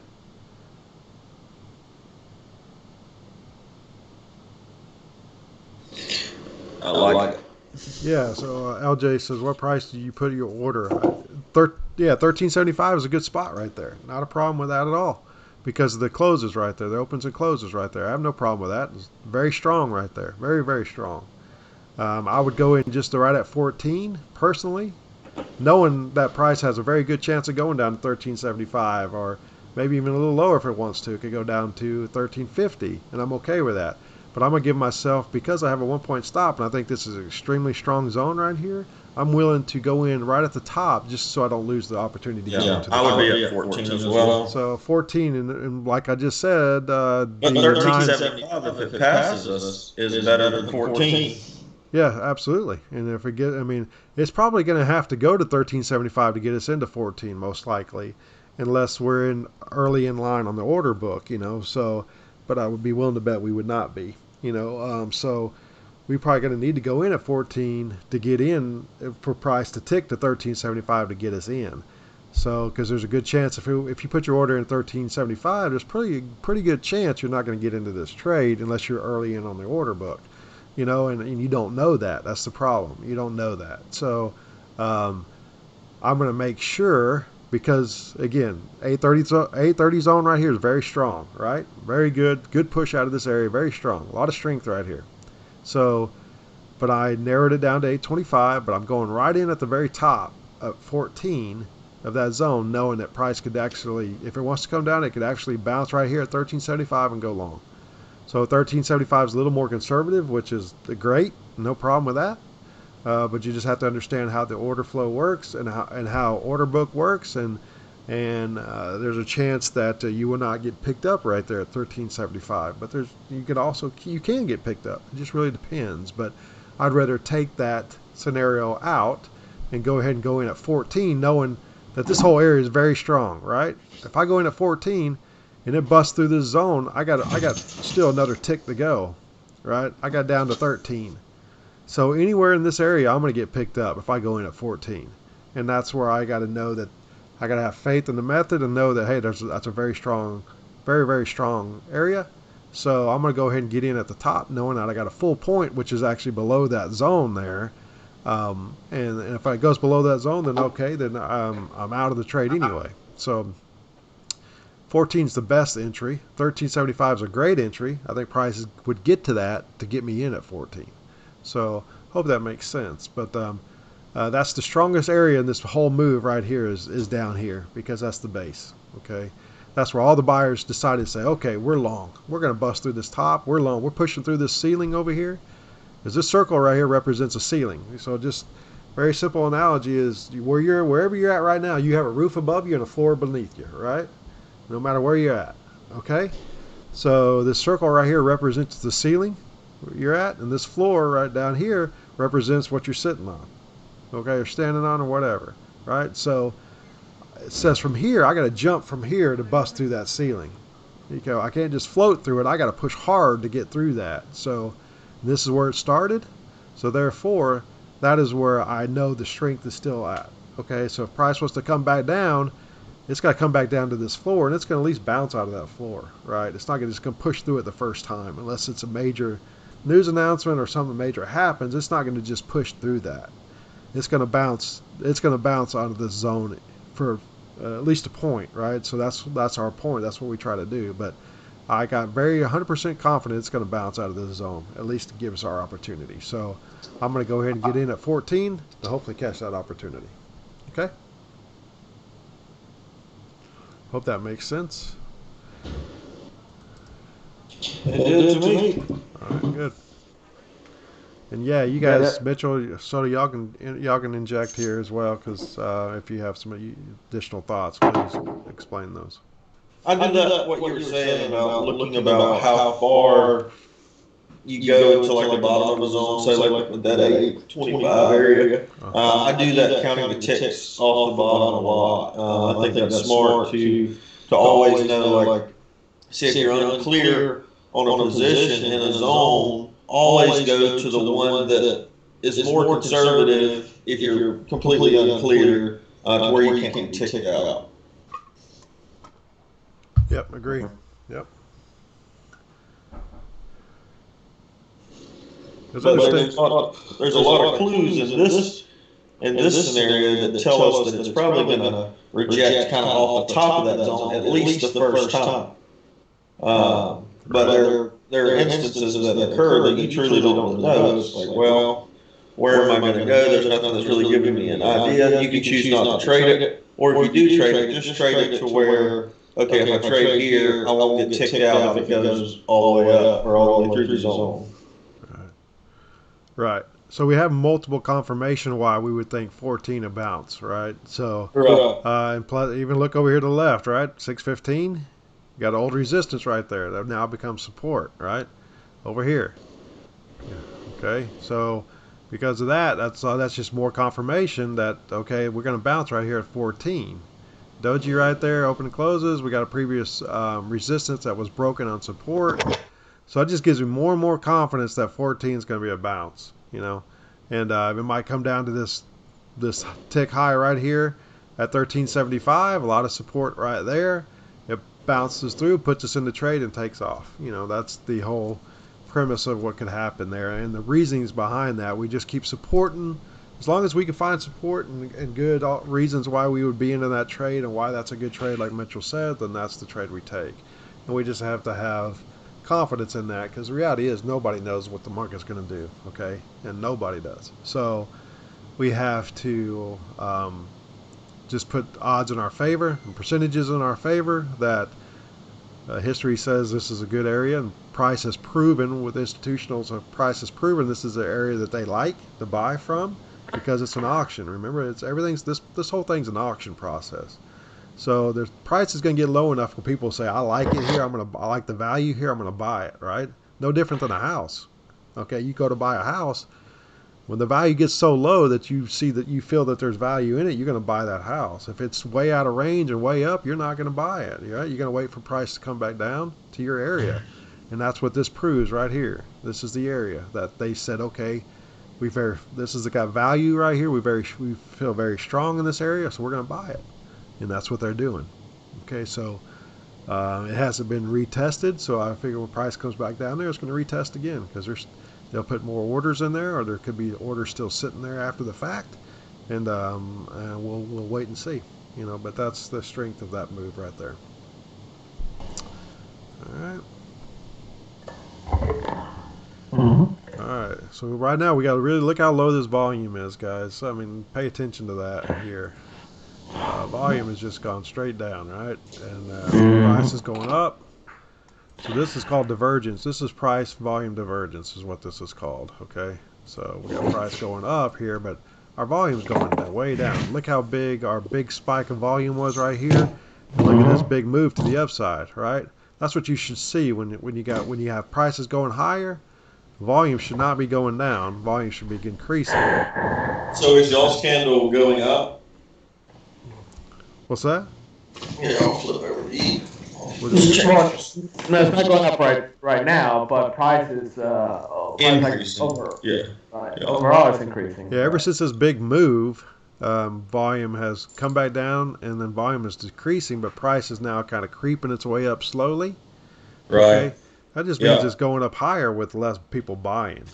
Okay, so that means big orders are not there pushing price up. It's small orders, small investors, and that's not institutionals doing that.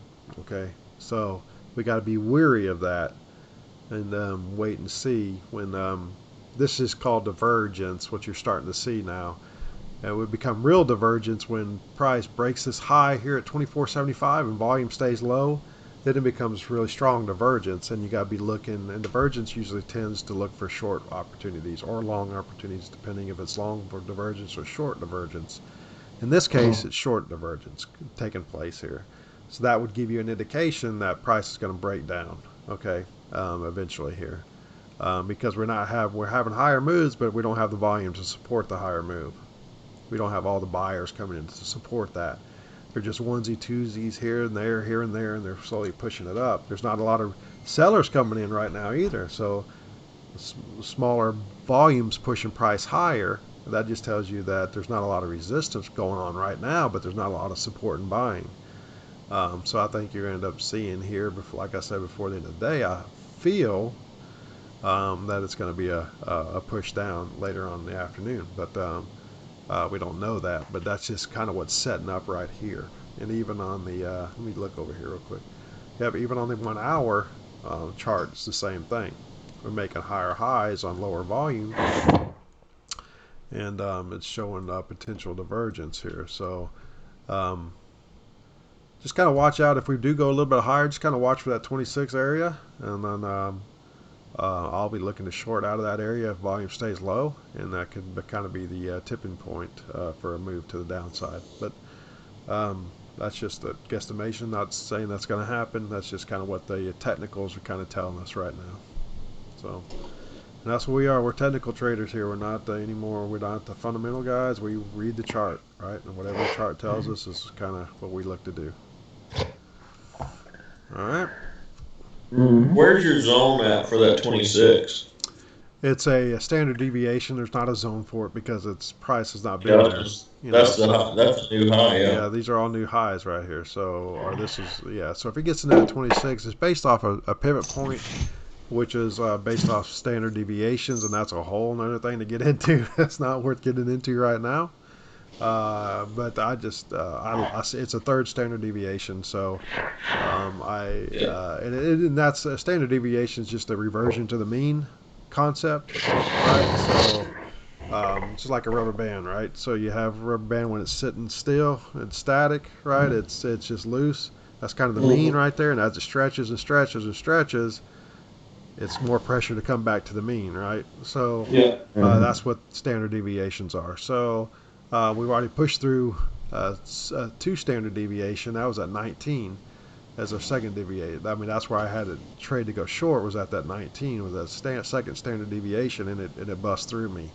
You know, it took me out. So, but the third standard deviation's up here at 26.25 actually, but around 26, I'd be looking for that price to kind of revert back to the mean since it's all new highs. Okay, especially if we're doing it on low volume. If we do it on high volume, then maybe we got to stay away from that. But if we're doing it on low volume like we're doing right now, that means that band is stretching, and just can't. And it's getting to that point to where it's going to break because there's not enough pressure to push down or to continue to expand that thing. So it's got to come back in. So, and as a standard deviation, a third standard deviation, that's kind of what that represents. And with volume low, right? New highs, never been here before with no volume. That just shows not a lot of commitment to go higher. So, and that's how you have to look at it. So that's different from this method that we teach here. It's just something that I know about from previous experience. So that's the only reason. Yeah. So technically, as our method goes, we can't do anything. We're stuck. Yeah. You know, and if I take that trade, just understand it's a higher risk trade. If I end up taking it before, doesn't look like we're going to because we're going to shut down here in a few minutes. But I am looking at that 26.25 area for a third standard deviation if it wants to get there. But for our method right now, we can't do anything. We're stuck. So just keep that in mind. So with all that said, Soda, did you send me your? Did you send me I did not. Let me do that right now. Yeah, if you go ahead and send me your point that you made this morning, I can update spreadsheet, and we can kind of shut this thing down. Call it a weekend, huh? Yep. Pretty laid back weekend. Just have a good time. So, yep. Yeah. Got full of sports here, which is awesome. I love that. Yeah. As a future coach to my kids, man, I'm excited you're getting a lot of practice in, so that's good. I would sure be willing to help your kids if they Yeah. needed some help there. Well, you I need got to a beat pretty them good down idea if that you they. kind of can do that, huh? Yeah. You need to beat them down if you have to. You got permission to. Oh, really? Awesome. I like that. Oh, yeah. I'll beat them for sure. Oh, yeah. I know you would, bro. I can't. You know, I have like the heart. I can't like hit a kid, but you know. Well, wait. What are you saying about me? Trust me, it's hard. You know, I'm sure. I don't know if y'all ever got whooped as a kid like I did, but Oh, yeah, I was. my dad always told me this hurts me more than it hurts you, and I said that's such BS, you know. And don't even tell me that. I'm the one that's getting beat and crying here, not you. And Right. but now I learned that is 100% true when you have your own kids. To discipline your own kids and to spank your kid, it hurts, man. It absolutely hurts. I bet it does. No, I've never. Sometimes I've never got a hit. It's not hitting. You're making it sound like I'm sitting here punching them in the face. It's not the hitting. Sorry, rephrase that. I never got spanked.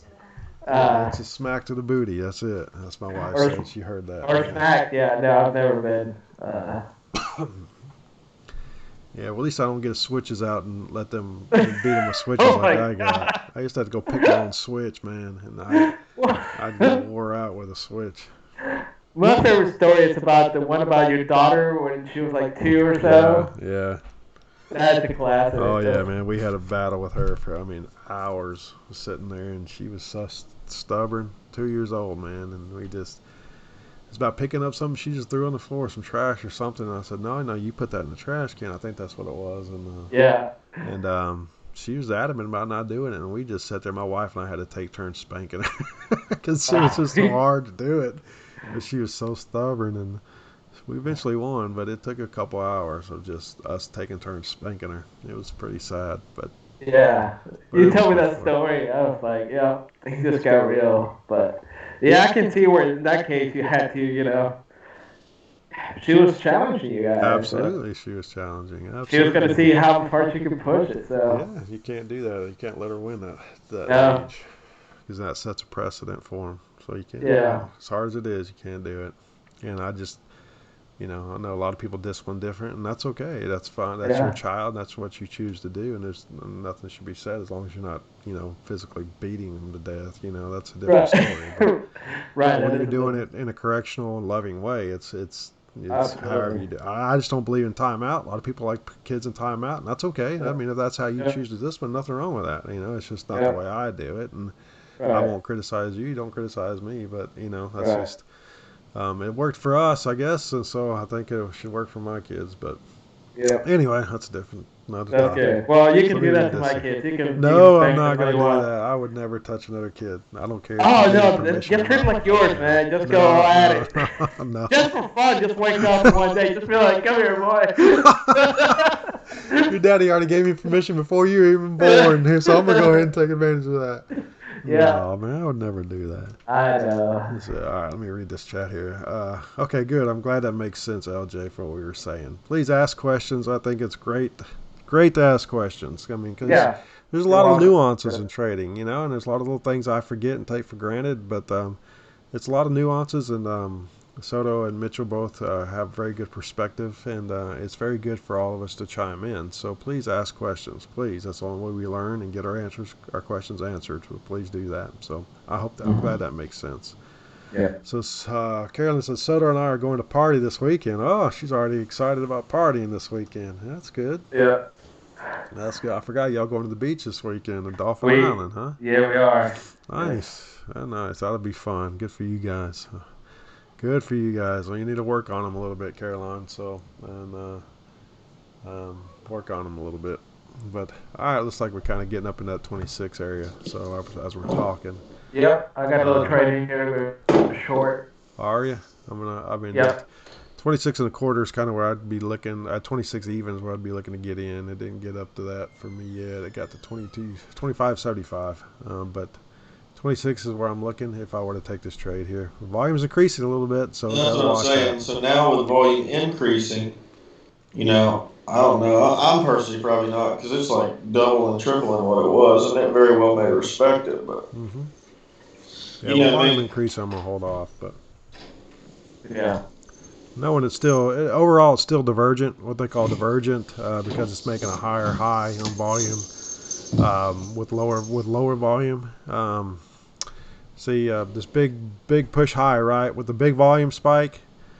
Technically, if price goes above that, the volume should be higher than that, right? From a technical standpoint, and it's not doing it. Even though volume's increasing, it's still divergent. So that's still not a very strong move, right? So I still expect rejection out of this area, even though volume's increasing just a little bit. So I still should expect some rejection here. Yeah, but you can even potentially take a long here if it comes down to that area. Potentially, but yeah. I think the better is to take that short around 26. Yeah. No, I did email you that, by the way. All right, cool. Thanks. I'll find it. Yeah, you're welcome, LJ. Anytime, man. And I know Soto and Mitchell are happy to help in any way they can and give their expertise and their thought process on that as well. So thanks for asking the questions, LJ. And then hang in there and knowing that we'll do this thing together, right? So that's what this is for. It's kind of everybody grab each other by the hand and do it together. So you're welcome. Yeah, you're welcome. Caroline said, you can take our kids and do what you need to. Yeah. Just to be clear, we don't have kids, but if we did, you can take them, yes. Yeah. Again, I appreciate that. But I'm always going to be the unsatisfied father, no matter what. Oh, you found a cure. That's it? Yeah, you probably will be. You're pretty tough on your kids, man. Yeah, to do it. High expectations, but encourage them. Yes, encouragement. Cool. Oh, you're not 6'5". Wow, what a loser. Yeah. But yeah, you're 5. But you're 5'5". I don't care. Well, that's not no excuse. It's only genetic. Yeah. If you want 6'5", you may go see about a donor. That's right. Trust me, I already looked into the genetics pool here, picking my own genetics that I want. Well, what are you looking in for if you're not the one going to have the baby? So I don't know what you're looking for. But I got to pick it so we can pick everything that we want in the baby. Yeah, okay. All right. We got to get married first, man. You got to find a wife and get married. We do got to find a wife that's great. That is not Jewish or anything. No kidding. Caroline is Jewish, by the way. Oh, is she Jewish? Okay. Yeah. Well, I'm pulling for Caroline. I like her, man. She's awesome. I like don't know why her. you better.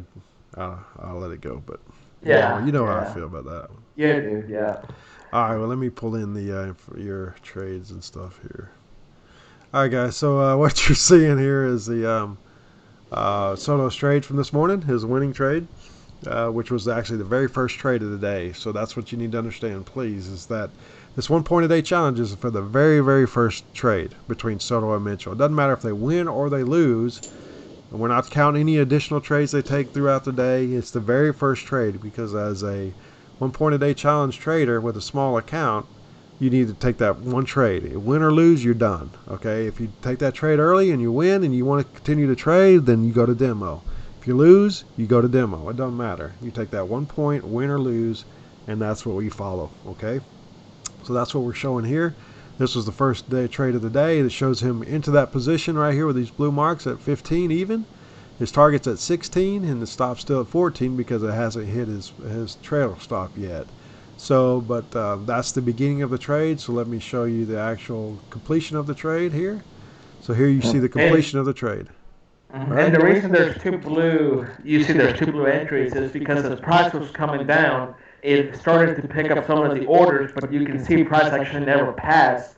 We didn't take any heat in the process. Mm-hmm. So therefore, like you said, there's a line. It was filling up that line, and then price, time ended on that candle, the new candle started, and then, we were still filling, and then it took off before it filled every single order.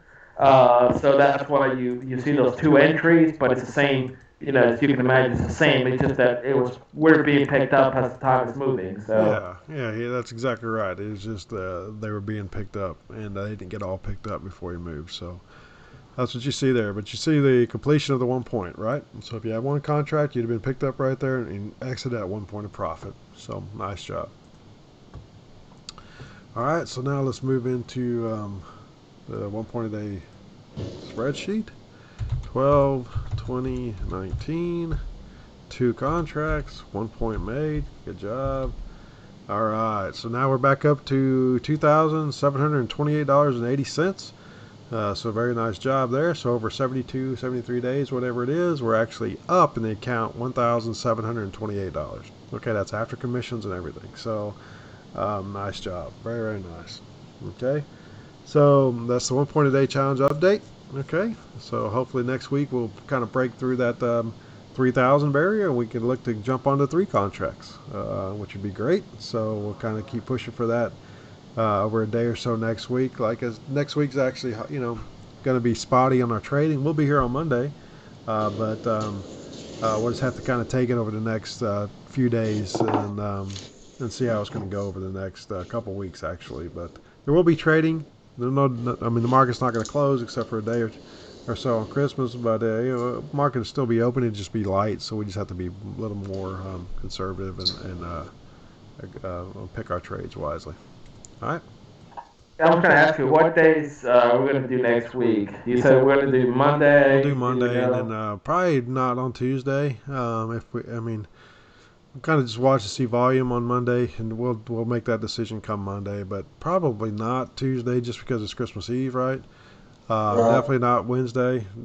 Probably Thursday's the market's back open working, but probably not Thursday. Probably next week's probably going to be Monday only, most likely. Yeah, I can see that. I may be partying. Yeah, I don't know what I'll be partying today. scenario. Yeah, we don't know what your partying scenario is like. Okay, I like to always say you have things to do. You have nothing to do. You're just going to go and have a good time. So it's okay to say you're going to have a good time. Don't say like you have to go work. Yeah, I got to go run some errands. No, you're going to have a good time with your family. That's exactly You're going to party it up. That's okay. It's not always work. So. I agree. I didn't say that, did I? It's just the way you said it. Like, well, I got to run something. No, you don't have to run. You're gonna. I said I was going to do some things with family. You did. Get some time with family. I just like messing with you, buddy. Yeah, I know you do. That's all right. I like it. Well, you guys, let me tell you, you and Caroline, y'all have fun this weekend. Caroline, don't wear them out too much. Keep them out of trouble. Y'all have fun. Guys, thanks y'all for being here. I appreciate all the questions, LJ. Keep them coming.